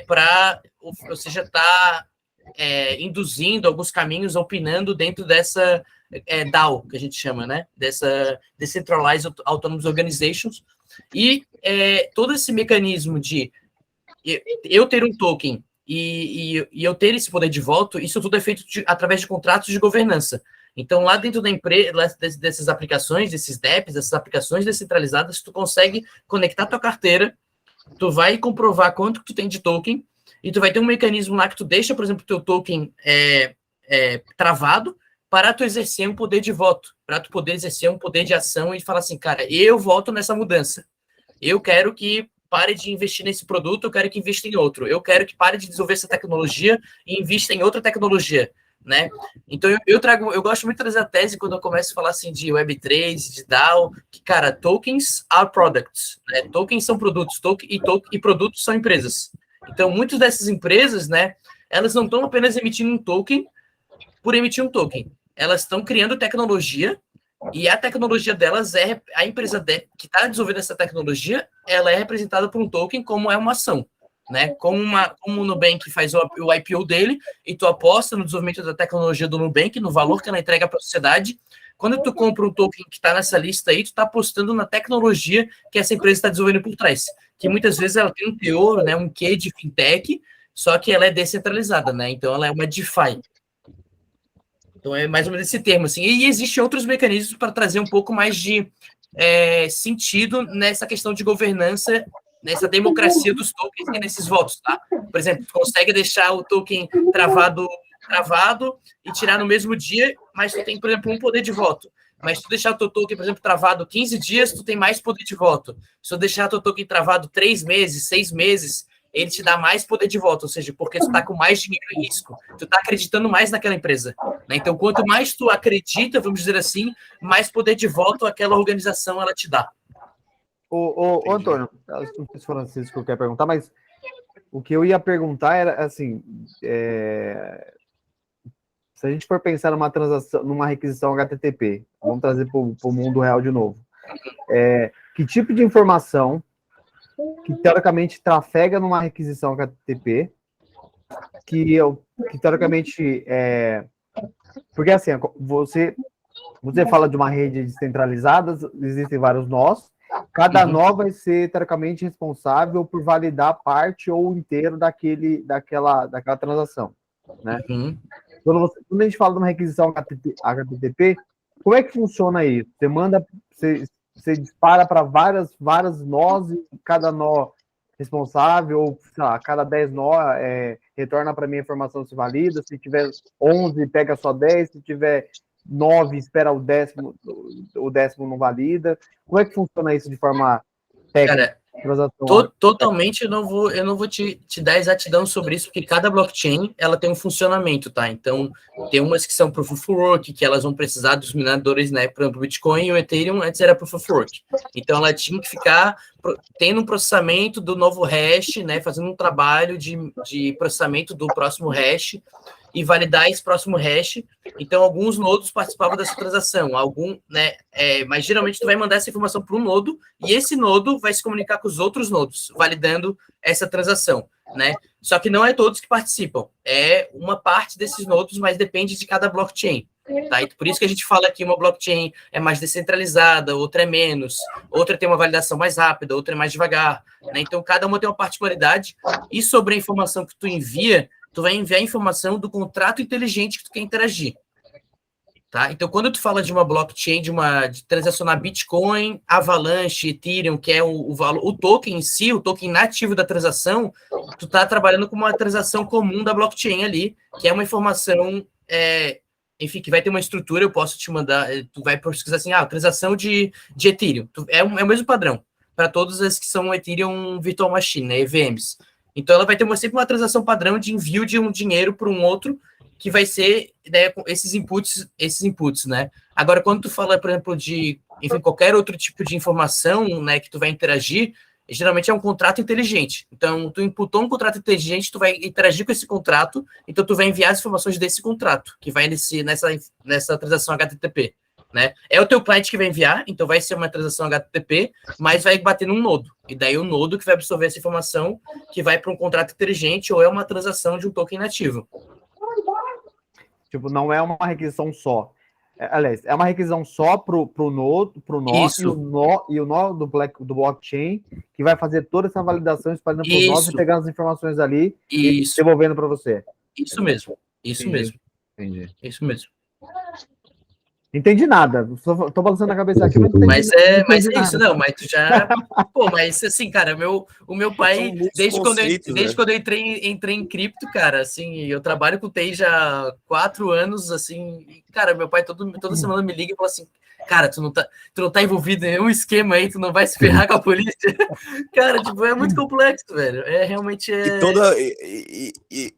E o Web3 começou a crescer de uma maneira desenfreada esses últimos anos. Então, é toda uma gama de conhecimento, é como se fosse um mundo paralelo de conhecimento tecnológico que tu precisa ter. Tipo assim, eu vi o Tony falando, como eu já tô acostumado a tocar podcast, eu vi o Tony falando, eu fiquei tipo, meu Deus, Tony, tu tá trazendo muito termo novo. Porque falar de DAO, falar de stake, então tem até um dicionário Web3. Explicando o que é cada sigla, o que é cada palavra, o que é cada termo. E a minha dica para vocês vai aos poucos. Aprende uma ramificação desse ecossistema. Eu vou entender como é NFT, ou melhor agora, colecionáveis digitais. Não se fala mais NFT, já mudou. Então vou aprender o que é um colecionável digital. Pô, vai lá, vê um videozinho ali, intervalinho, hora do almoço, vale a pena, tá? Vale a pena aprender sobre isso, principalmente no ramo que vocês estão atuando. Aí, aprendendo NFT, vai aprender o que é DeFi. Aí, vai ler sobre DeFi. Eu botei 2 links ali, que era Web 2, quer dizer, Web 3 para Web 2 Developers, tá? Tem 2 videozinhos que eu botei ali, 30 minutos vocês conseguem assistir. E vai por etapas, porque mesmo eu e o Antônio, que a gente trabalha aí já há um tempo, todo dia, não todo dia não, mas assim, quase toda semana a gente aprende uma coisa nova. É bizarro, é muita coisa sendo desenvolvida ao mesmo tempo, né? Todo dia. Hoje eu fiz uma transação que daí tinha um mnemônico, né? Para quem é programador sabe o que é um mnemônico. Daí, pô, tinha um mnemônico, a carteira, a chave privada é um mnemônico, tá? Então ela tem várias regras ali para tu criar uma chave privada, que é aquela regra de palavras ali para tu gerar a tua carteira privada, né? A tua carteira, a tua wallet e tua chave privada. Então, cara, enfim, eu nem sabia como é que funcionam essas regras, hoje eu descobri como é que funciona a regra do mnemônico. Pode ter 12 palavras ou até 24 palavras para tu gravar essa carteira, né, de criptomoedas, né? Pô, e aproveitando também, falando de conteúdo, eu enviei um link aí da Morales, tá? A Morales assim, eu acho que é a maior rede de educação aí, e é de uma startup da Suíça. Acho que eles levantaram 64 milhões de dólares, tá? Eles são um nodo, então eles têm um nodo que tu consegue enviar informações para blockchain, tá? Então eles têm um nodo levantado, eles interagem com vários blockchains e, cara, eles ensinam assim de uma maneira incrivelmente, tá? Bem, então eu aprendi muita coisa com eles, eu assinei a plataforma deles de educação também, e assim, eles explicam muito sobre essa mudança mesmo, sabe? De centralizado para descentralizado. Então fica a dica aí, pô, é muito boa mesmo, assim. Morales. Gente, eu tenho uma pergunta que vai fugir um pouco do nosso linha de raciocínio. Não sei se você pode falar disso agora ou depois. É mais uma questão que o Matheus trouxe antes de próximos passos do Web3, depende de mercados emergentes e tal. Talvez até um negócio mais filosófico, que assim, tradicionalmente a gente via as crises como um impulsionador do Bitcoin, né? Então, uma crise, principalmente financeira, as pessoas tentam fugir dos governos e tudo mais, né? Eu sinto que, de certa forma, uma das crises que a gente passa hoje, né, tem a ver com momentos assim, de desespero, desde a época do Covid, agora a época da guerra e tal, que as pessoas elas dependem em governos, em instituições maiores, né? Depende do SUS, depende sei lá, da parte militar agora para a defesa na guerra, de grandes alianças de bloco econômico ocidentais, sei lá. Isso não joga contra, na verdade, o Bitcoin, porque você vê que em alguns tipos de crise você precisa de uma força forte comandando o que vai acontecer. Como é que vocês veem esse novo momento frente à teoria da Web3, que é tipo, espalhar o poder para não uma instituição, mas para todo mundo, no caso? Vai lá, meu ANCAP preferido.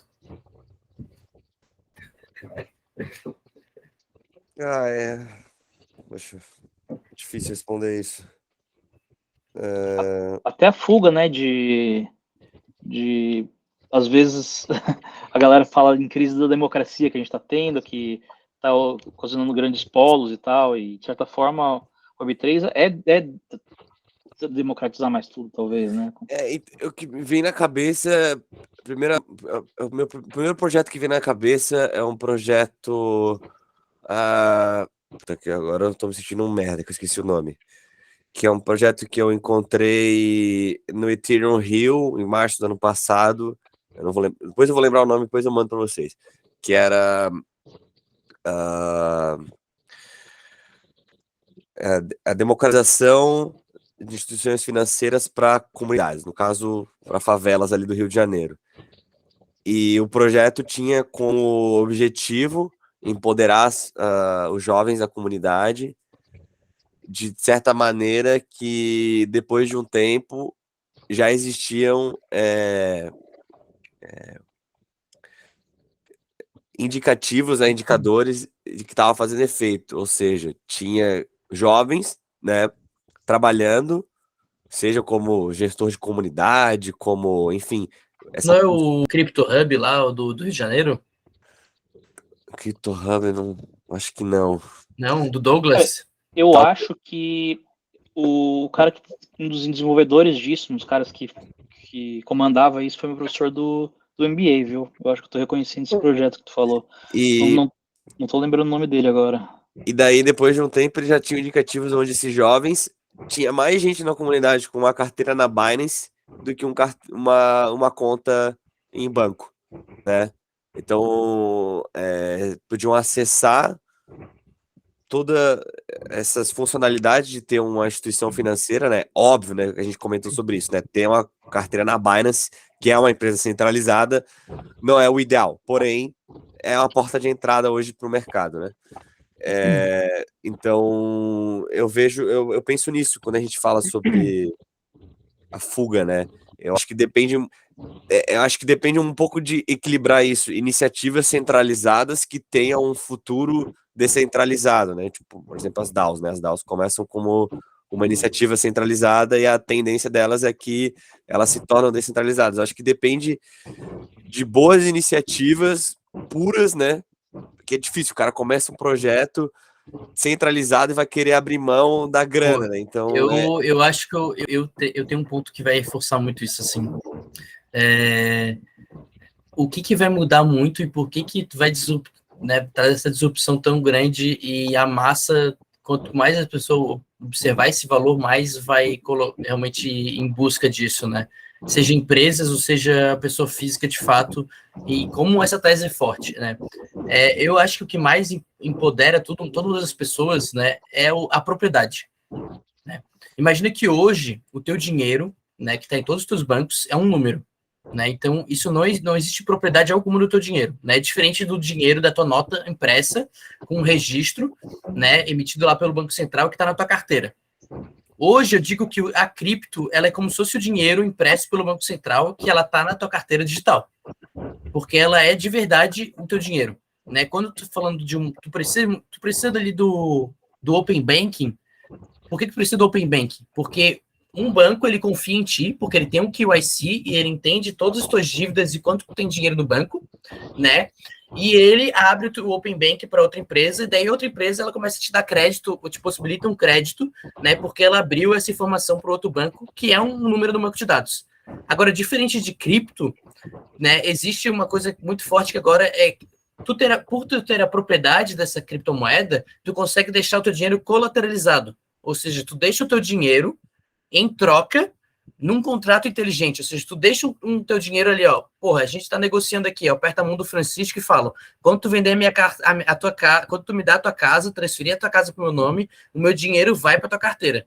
Isso o contrato inteligente faz automaticamente hoje. Isso é totalmente possível, né? É uma aplicação totalmente easy de se fazer, sabe? A questão hoje é burocrática mesmo e integrar isso ao sistema do governo, tá?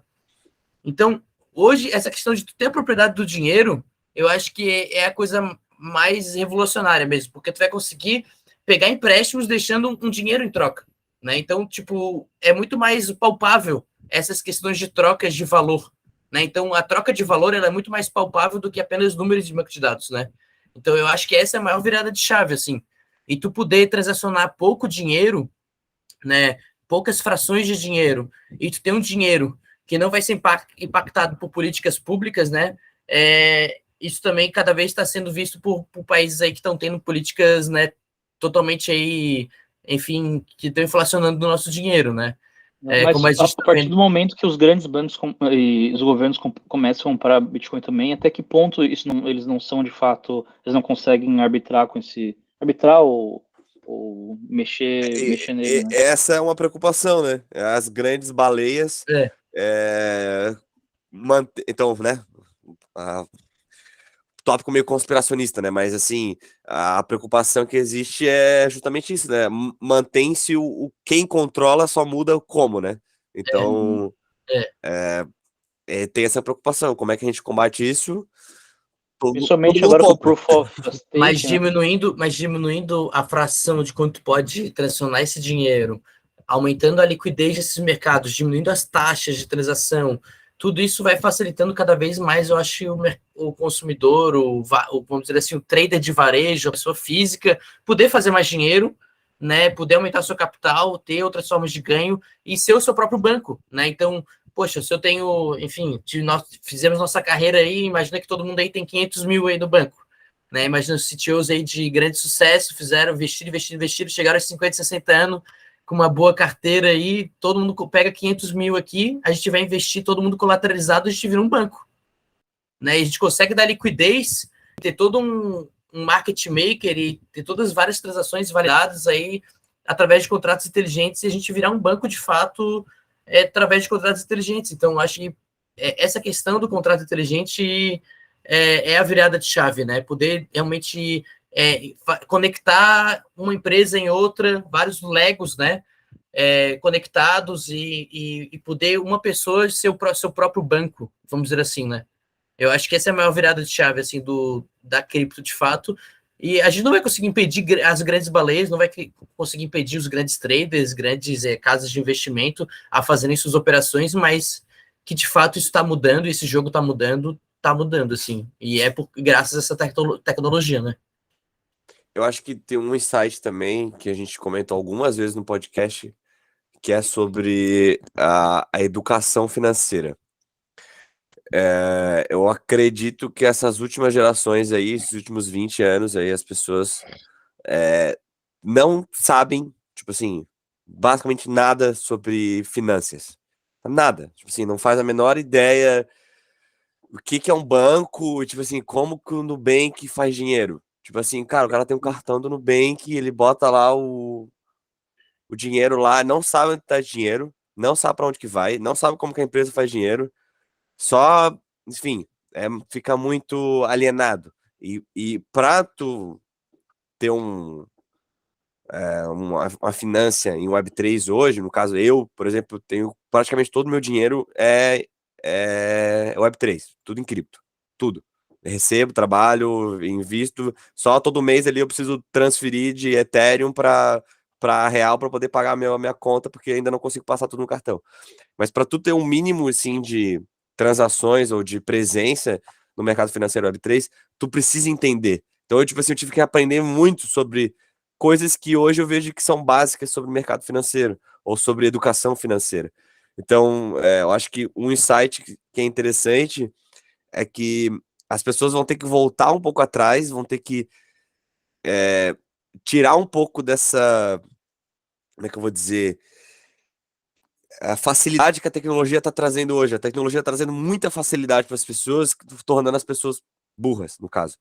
Então, eu acredito que a Web3 ela vai tornar algo um pouco mais assim, escambo, né? A gente fala muito sobre troca, P2P e não, not your keys, not your money, tipo, não são tuas chaves, não é teu dinheiro, aí tu fica. Daí eu fui entender meus avós que, tipo, tem medo de botar o dinheiro no banco, porque para mim era um conceito muito longe, assim, sabe? Pô, como assim? Eu vou deixar o dinheiro no Nubank?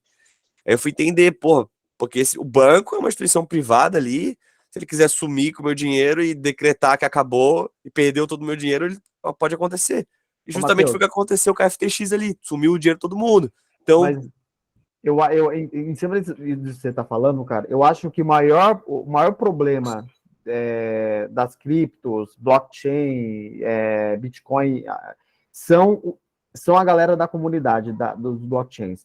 Por que eu digo isso? Porque assim, hoje, até quando eu estava comentando lá, como é que eu trago para minha realidade, eu não, se por acaso eu implemento alguma coisa lá na AWS e a fatura da AWS estoura para cima, quem vai me ligar vai ser o meu CEO e vai falar assim, cara, que caralho que você está fazendo aí com a minha tecnologia que chegou uma fatura que dobrou o valor. É o primeiro ponto. Então, assim, para eu provar para ele assim, porra, para eu provar para ele que foi um negócio, foi uma mudança para bem, só que, teoricamente, a gente vai pagar esse custo aumentando, eu vou ter um custo ali para mostrar para ele voltar a confiança em mim. E essa galera da comunidade, cara, eu acho, assim, a minha opinião, né? A tecnologia é excelente, só que ela começou pelo Bitcoin, pelas criptomoedas, NFT, a galera perdendo muito dinheiro, cara, e assim, você vê, por que a galera ainda, e aí em cima do que você fala da cabeça da galera que não investe, por que a galera tá na poupança? Porque a galera ainda tem essa cabeça mental que pegar o dinheiro dele suado do mês inteiro ali, que o cara ganha, sei lá, um salário mínimo e meio ali para investir, ele não vai fazer isso. Ainda mais sabendo que FTX, Bitcoin, que de uma semana cai 50%. A tecnologia é excelente, mas a forma como a comunidade e esses caras que mantêm a comunidade estão deixando essas merdas acontecer, cara, eu acho que é o pior problema. Eu acho que é aquele fator, né, que tem aquela curva de novas tecnologias, né? Então, eu vejo pelo menos que, e rezo também, que esse momento de os oportunistas já foi. Eu acho que teve isso que tu falou. Você acha? É. Eu acho que ainda tem, acho que ainda vai ter bastante, tá em ainda vai ter hype, hein, bastante. cara. Sempre vai ter, mas que como tava esses últimos 2 anos, era ridículo. Eu, como gerente de comunidade, era todo dia 10, 20, 30 projetos. O market cap era 4, 5 Os caras contratam bilhões. gente para te Agora, escamar. Tipo assim, eles não param de te abordar no Telegram, no Discord, para te dar um golpe. É incrível, assim. O market Mas cap caiu. Mas vocês acham que, por exemplo, vamos pensar do cloud. O cloud não existia, era tudo on-premise lá. Eu vou chutar aqui 10 anos, sei lá, 2011. Eu lembro que eu carreguei servidor para ir de um prédio para o outro com escolta. Em 2011, né? Você tem noção que não faz muito tempo, né? 10 anos não atrás. faz muito tempo, pô. Não faz muito tempo. Eu carreguei uma migração que foi para. Quando eu cheguei a trabalhar na TOTS, eu saí da minha empresa lá, peguei um servidorzinho e fui lá para Brasília, cara, com o escolta lá de polícia, porque era um servidorzinho, era 3 servidores. Então, assim, eu tô falando de 10 anos atrás. Então, assim, a mudança do cloud veio agora, com Azure, com Google Cloud, com Amazon. Então, e assim, agora há 5 anos, né? Então, eu peguei o on-premise há 10 anos. Em 2015, 2016, a Amazon e os cloud vieram com tudo, inclusive derrubando o Oracle, né? Os caras tendo que se mexer ali. Só que eu tô achando, cara, que o blockchain ainda tá demorando para ter esse estalo, cara. Porque assim, o cloud se provou, um exemplo. Mas o blockchain, cara, a gente vê blockchain desde quando? E até agora parece que é toda hora uma paulada diferente, entendeu? Não, concordo. Eu acho que tem muito oportunista, tem muita empresa já centralizada e consolidada no mercado, por exemplo, a Binance, né? Mas acho que depende nós, jovens empreendedores da ramo da tecnologia, de países emergentes, onde tem muito problema para solucionar, de trazer essas aplicações para o mundo real, para algo que seja economicamente viável, né? Eu também não vejo como um blockchain uma tecnologia totalmente consolidada. Eu acho que ela está se consolidando em vários aspectos diferentes, né? Vocês podem me desmentir se eu estiver errado aí. E o que falta ainda para essa troca é por que o cloud ele veio com tanta força? Porque ele trouxe vantagem, né? Uma vantagem clara de infraestrutura, uma questão de resiliência para as aplicações, questão de redução do custo momentâneo para as empresas. Então, com essa tecnologia sendo desenvolvida, principalmente com os smart contracts, eu acho que essa é a questão para o blockchain ser realmente mais utilizada. O que você está trazendo para mim, para que eu utilize você, né? Tá faltando a tecnologia evoluir ainda, na real, ainda não virou a chave para bater a cloud, né? Então, tem muita gente que começa a pirar, tipo, IA em blockchain, meu Deus, mano, esquece, porque não tem como tu fazer um processamento de inteligência artificial no banco de dados descentralizado e orquestrar todo esse processamento. Não tem capacidade hoje, o custo é inviável, a velocidade é inviável ainda hoje.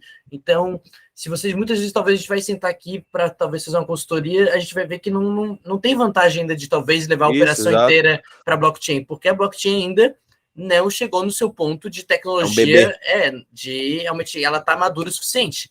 Então, Ethereum, agora que virou Proof of Stake, né, existem algumas que são baseadas no Ethereum, que já estão mais avançadas que o próprio Ethereum, como, por exemplo, a Polygon, que vocês podem ver que a Disney fez parceria com ela, a Nike, grandes players aí. Então, a Polygon é uma blockchain que vocês podem ficar à vista e começar a dar uma olhada, e a Avalanche também é uma blockchain também bem interessante, né? Que tem uma velocidade bem interessante também, é descentralizada, mas, cara, ainda falta algumas coisas. Falta realmente isso que, né, para poder integrar e dizer assim, cara, vou migrar de cloud para blockchain, né? Então, eu até trazendo uma coisa que numa época eu estava estudando, que eu achei interessante, eu que vim da área de dados, né? certa vez eu estava lendo a respeito de uma possibilidade que existe com blockchain, de você, tendo dados armazenados lá, sem, de fato, entregar os dados para alguma aplicação, você responder perguntas específicas a respeito dos dados que estão na blockchain. Isso eu achei fenomenal. Por exemplo, para a questão de hoje em dia, né, uma das grandes questões é que é isso, com relação à privacidade, com relação ao custo de transação de dados e de armazenamento e tudo mais. Então, talvez, naquela época eu achei muito interessante, não sei até que ponto isso é evoluído ou quão fácil fazer, deve ser difícil, né? Mas você, por exemplo, um aplicativo médico, né? Eu fiz um projeto do MBA a respeito disso, que poderia, seguindo essa teoria, sem um paciente dar acesso ao aplicativo, os dados médicos dele, poderia responder, quantas vezes você tem, sei lá, dor de cabeça nas últimas semanas, como você está indo no banheiro, para ele tentar fazer algum tipo de análise só com os dados que interessam ele, não com todo o teu histórico, alguma coisa assim, sabe? Por exemplo, tu é detentor dos teus próprios dados de saúde, né, numa blockchain, tu vai lá, vai no médico, o médico ele quer acessar X dados teus. Tu meio que dá uma autorização, ele vai ler e ele vai ter acesso só a esses dados e não vai ter mais nenhum dado, vamos dizer assim, pessoal teu, além desses dados de saúde. Isso não, eu acho que não precisaria nem dar para ele os dados de saúde. Eu só responderia perguntas específicas, sabe? Então, eu tenho um monte de registro de, sei lá, meu sinal cardíaco, entendeu? Uhum. Então, o aplicativo ele poderia ter um smart contract, alguma coisa assim, que eu dou acesso a ele só a pergunta de quantas vezes eu tive, sei lá, arritmia nos últimos 3 meses, digamos assim, sabe? Então, eu não preciso enviar... Isso vai ter que ser um input, assim, ele vai ter que fazer uma consulta desse dado, tu vai ter que autorizar esse dado, né? Não faço a mínima ideia como se Por exemplo, a pergunta, obviamente, vai ter que vir de uma caixinha de um input de um dado, né? Tipo assim, frequência cardíaca diária. Ou frequência cardíaca, média de frequência cardíaca diária. Né? E ele ia fazer uma consulta desse dado e ia obter do histórico dos 30 dias, 60 dias. Olha, pode ser. Cara, eu acho que isso hoje é totalmente aplicável, tá? Só o fato de tu dar acesso a uma análise específica do dado, só que não dá o dado em si, já abre um monte de possibilidades aí para várias aplicações, principalmente saúde, crédito, esse tipo de coisa, sabe? Sim, cara, isso tudo é possível já, sabe? E gasta, e é uma aplicação muito simples, assim, né? Diferente de que a gente está falando aí de aplicações bem complexas, com milhões de transações a todo momento. Se financeiro já está sendo aplicável, né? DeFi, né? Imagina uma simples consulta médica, né? E armazenamento de um dado. Eu, assim, como experiência pessoal, eu sou paciente oncológico, né? Então eu tenho que sempre eu estou sempre fazendo controle e tudo mais. Eu já fui em vários médicos. Aí todo médico que você vai um médico novo ou vai num lugar novo fazer exame, eles fazem sempre a mesma pergunta. Porque não tem um banco de dados unificado do plano de saúde brasileiro do Brasil. Não tem nada, aí eu tenho que levar exame, aí você leva exame desse tamanho de PET scan e tomografia, o cara é 4. E, assim, eu sou uma pessoa que usaria isso daí numa boa, porque tem muita gente que fala, são seus dados de saúde. Mas, pô, vai ajudar os médicos, vai facilitar Imagina, todo exame que você faz, você já tem um resultado lá que fica salvo, aí o médico já consegue acessar. Isso seria interessante. Não sei até que ponto, assim, os dados também teriam que eles ficariam, né, criptografados ou escondidos. Aí na hora que eu autorizar, o médico... Na hora que eu autorizasse, tu ia ter a criptografia desse dado, a tua chave ia descriptografar o dado e ia enviar para o médico que tu autorizasse. Uhum. Nesse cenário do médico, você falou que essa informação é transacional e você paga pela transação. Hoje, no banco relacional, a informação está no banco lá do RDS da vida, lá da Amazon lá. Uhum. Esse cara não está em algum lugar, esse hash ou essa chave? Então, hoje tu pode... hoje as aplicações de DeFi ali, por exemplo, daquela lista ali, quem tem a chave é você que tu tem a carteira, né? Mas tem como também tu criar uma aplicação onde armazena essas chaves. daí é mais perigosa, né? Ela vai estar centralizando essas chaves, né? Ou tu cria meio que o aplicativo e tu deixa essa chave embutida no teu aplicativo, mas daí também corre o risco, porra, tu vai ter que guardar essa chave, né? Porque se tu Então, se tu excluir o aplicativo, tipo... A chave que tem informação completa, é isso? É o hash que tem tudo ali? É um QR Code? Isso, cara, é um conjunto de 12 palavras ou 24 palavras. É o teu é um mnemônico que tu pode usar para recuperar a chave privada. É a chave privada, que é um hash, né? E a chave pública é o que fica público para tu poder ver as transações. Então, tu tem uma chave privada que criptografa os dados e a chave pública que fica na blockchain para tu saber qual que é o ID dessa pessoa, o ID dessa carteira. E daí tu tem um mnemônico, que é a chave privada em palavras para recuperar a chave privada, vamos dizer assim, né? Então, tu tem 3 chaves, né? 3 questões de segurança aí para tu identificar uma pessoa. Existe a chave pública, que todo mundo tem acesso na blockchain. Tu tem a chave privada, que de fato é o que criptografa, E as né? palavras-chave. Que só tu tem. E as palavras-chave, que a gente chama que é o mnemônico para a recuperação dessa chave privada. Mas, Antônio, só para entender, a chave e os dados são coisas distintas ou é uma coisa só? As chaves e os dados são coisas distintas. Eu acho que aí foi a pergunta do Marcelo. Você tem a chave é uma coisa, e os dados, eles estão onde? E quem Na paga blockchain. por isso? Na blockchain. Por isso que tu tem que pagar para registrar esses dados com a tua chave privada na blockchain. E a blockchain é o quê? Aí a pergunta, a blockchain é o quê? A blockchain é um conjunto de computadores no mundo inteiro. É um livro de registro. Tem lá onde blockchain.com, é isso? É uma empresa que eu pago para eles para colocar as informações lá? Sendo bem leigo. A blockchain, cada blockchain tem um funcionamento e, por exemplo, é um conjunto de nodos. Então, um conjunto de computadores ao redor do mundo inteiro. Existem empresas que têm 2 nodos, 1 nodo, 3 nodos, sim. Existem empresas que tu só pode ter um nodo. Entendeu? Então, mas é um conjunto, por exemplo, a Avalanche, acho que ela tem 1000 computadores ao redor do mundo inteiro. 10 mil computadores, se eu não me engano. Então, 10 mil computadores são donos dessa blockchain. Entendeu? Ah, entendi. Então, assim, a gente pode usar uma blockchain específica. Isso. Exato. Isso. Então, por exemplo, eu minerava Ethereum. Então, eu fazia parte da infraestrutura da rede do Ethereum. Eu usava o meu poder de computação para quebrar esses hashes e fazer... Mas tu não era um nodo, né? Tu usava um nodo para validar, né? Exatamente.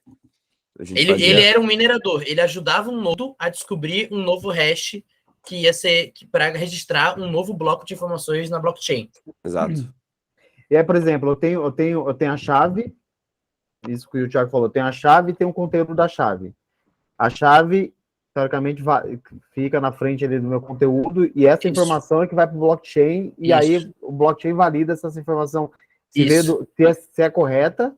Teoricamente, ele pode validar o conteúdo e pode validar a chave. Ele vai validar a chave, a gente sabe que vai validar, né? Mas o conteúdo ele pode validar também.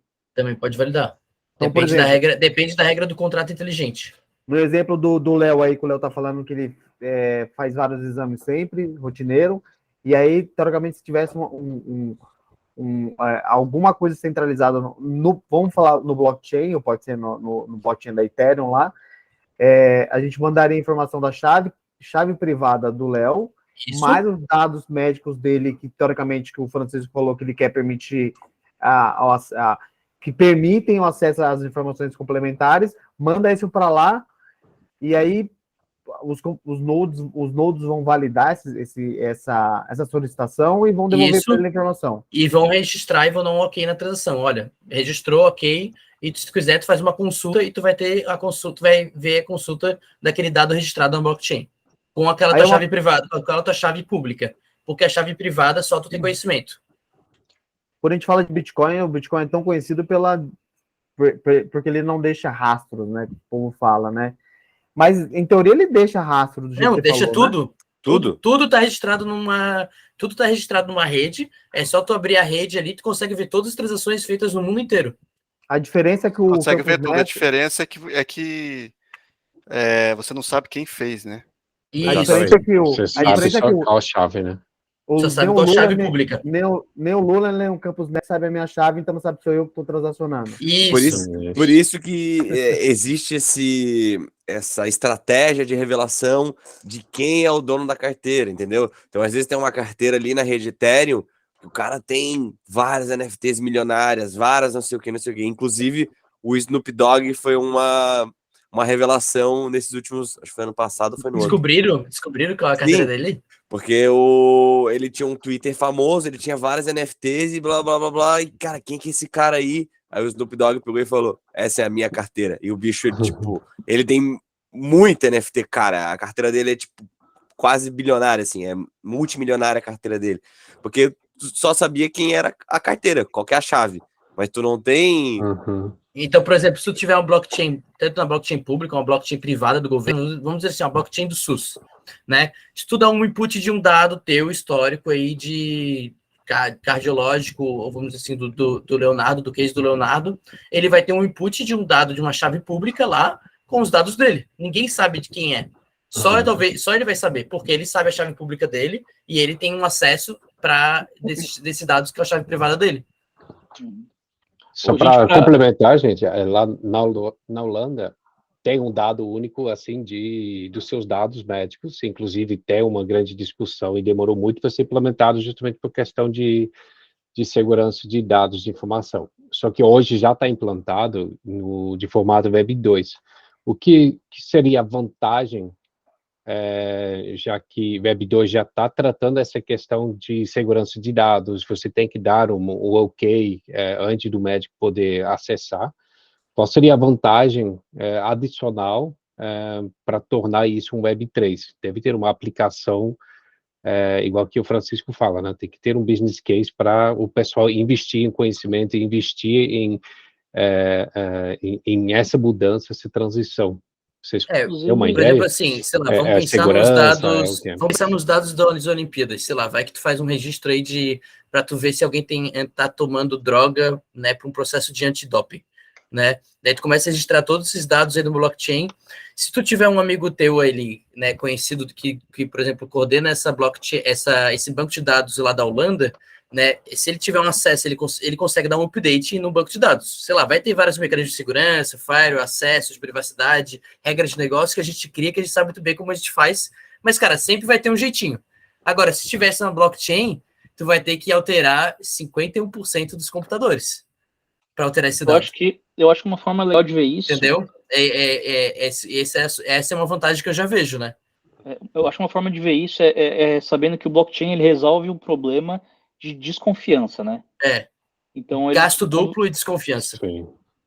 Gasto duplo e desconfiança. Então, se você confia que alguém pode estar agindo de má fé ou algo assim, o blockchain ele garante, entre aspas, que não, porque quem está validando tudo não é só uma pessoa, é toda uma comunidade, toda uma rede de computadores. É interessante, então, né? Quando você não tem isso, esse problema... Genial. É genial, é uma loucura isso aí, cara. Os caras... O interessante é que para crescer, a tecnologia tem que ter a confiança do público, que é justamente o seu ponto forte, mas por ser tão complexo, a pessoa não confia, né? Isso, exato, cara, exato. Tu matou, assim, eu acho que é isso que tu trouxe como chave, assim, cara, pra nossa reflexão. Seria um switch, tipo assim, sinistro, se o mundo inteiro adotasse, sabe? Seria uma mudança, assim, de um planeta que tá em destruição para um planeta que tá indo para um caminho que vai dar certo, sabe? E como que você soluciona o problema de uma maioria que age de má fé? Como é que é? Como você soluciona o problema de uma maioria que age de má fé, digamos assim? Então, ou digamos assim, ó, agora como não é mais Proof of Work, é Proof of Stake, alguém tem 51% das moedas do Ethereum, porque essa pessoa é, sei lá, o Elon Musk e o Jeff Bezos juntos. Alguém consegue deter eles? Em teoria, eles podem falar que todo o dinheiro está indo para eles e a rede vai acreditar, né? Eu sei que depende de qual blockchain tá se falando, mas que existem... Essas daí que ele botou na lista, não existe nenhuma, né, que tem essa característica, assim. Tu consegue ver a porcentagem de quanto cada carteira tem, tá? Então, isso tudo já, né, é bem claro, assim, a porcentagem de descentralização e o poder de cada baleia, assim, vamos dizer, né? Tu consegue ver qual blockchain tá mais descentralizada ou qual blockchain tem mais holders de grandes, né? Baleias, no caso. Mas evitar que tomam controle. E por que 51%? E por que não 75%? É aleatório? Só porque 1% a mais? Alguém determinou essa regra? O que manda é a maioria, né? É porque o que manda é a maioria. Então pode ser Mas quem 50%. determina isso? Você não pode dizer 75% para diminuir essa chance? Sei lá. É o critério de validação, né? Eu acredito. É o critério de validação do... Quando tu tem duas verdades colidindo, tu vai decidir em qual delas tu acredita. Se tu precisa de 75% para provar qualquer uma delas, não faz sentido, né? Entendi. É tipo um júri.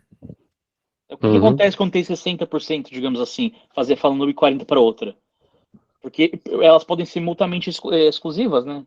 É igual pensar num tribunal, né? Tem o relator ali, vai ter que ter todo mundo, vai ter que votar e dar sempre um a mais para algum lado para poder, né, realmente falar que é verdade, né? Vai ser julgado ou não vai ser julgado. Eu entendi a questão do Thiago, porque, por exemplo, quando tem que passar uma lei, às vezes, dependendo do tipo de lei, você precisa de uma porcentagem maior dos deputados, senadores dando ok, né? Mas esse caso é sim ou não, né? Se você não vota de um lado, você tá votando do outro. É mentira ou é verdade, né? Sim. Eu acho que por isso a minha pergunta era mais isso. Era uma regra de negócio ou é uma regra de lógica? Aparentemente é regra de lógica. É uma regra de lógica. Eu acho que é muito baseado naquele problema dos generais bizantinos que o Bitcoin resolve. Pegou, não sei o que se trata. Generais bizantinos. É o problema que o Bitcoin, que o white paper do Bitcoin resolve, que trouxe esse embasamento da blockchain. Eu vou ter que sair agora, tá, pessoal? Um forte abraço, obrigado aí por todos e manter o contato depois ali no grupo do WhatsApp. Vamos finalizando então, porque já deu tempo de fato. Só deixa eu agradecer, então, já que o Matheus está saindo. Obrigado, Matheus, por ter organizado isso e trazido o Antônio também. Valeu, Antônio, por compartilhar aí Cara, os questionamentos foram muito bons, velho. Nossa, realmente muito bom estar entre vocês aí, né? Porra, pessoas aí com experiência de bagagem que, enfim, já aprendi com tantos aí também de TI. E, nossa, acho que foi questionamentos muito bons. E, cara, principalmente aquela do gas fee, velho.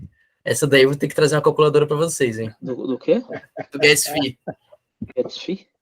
Do quanto de que gasta para fazer a transação. Tá. Diferença, fazer um deparo aí, AWS, Cloud para blockchain. Legal. Show, pessoal. Faz uma POC aí, Antônio. Pergunta uma POC.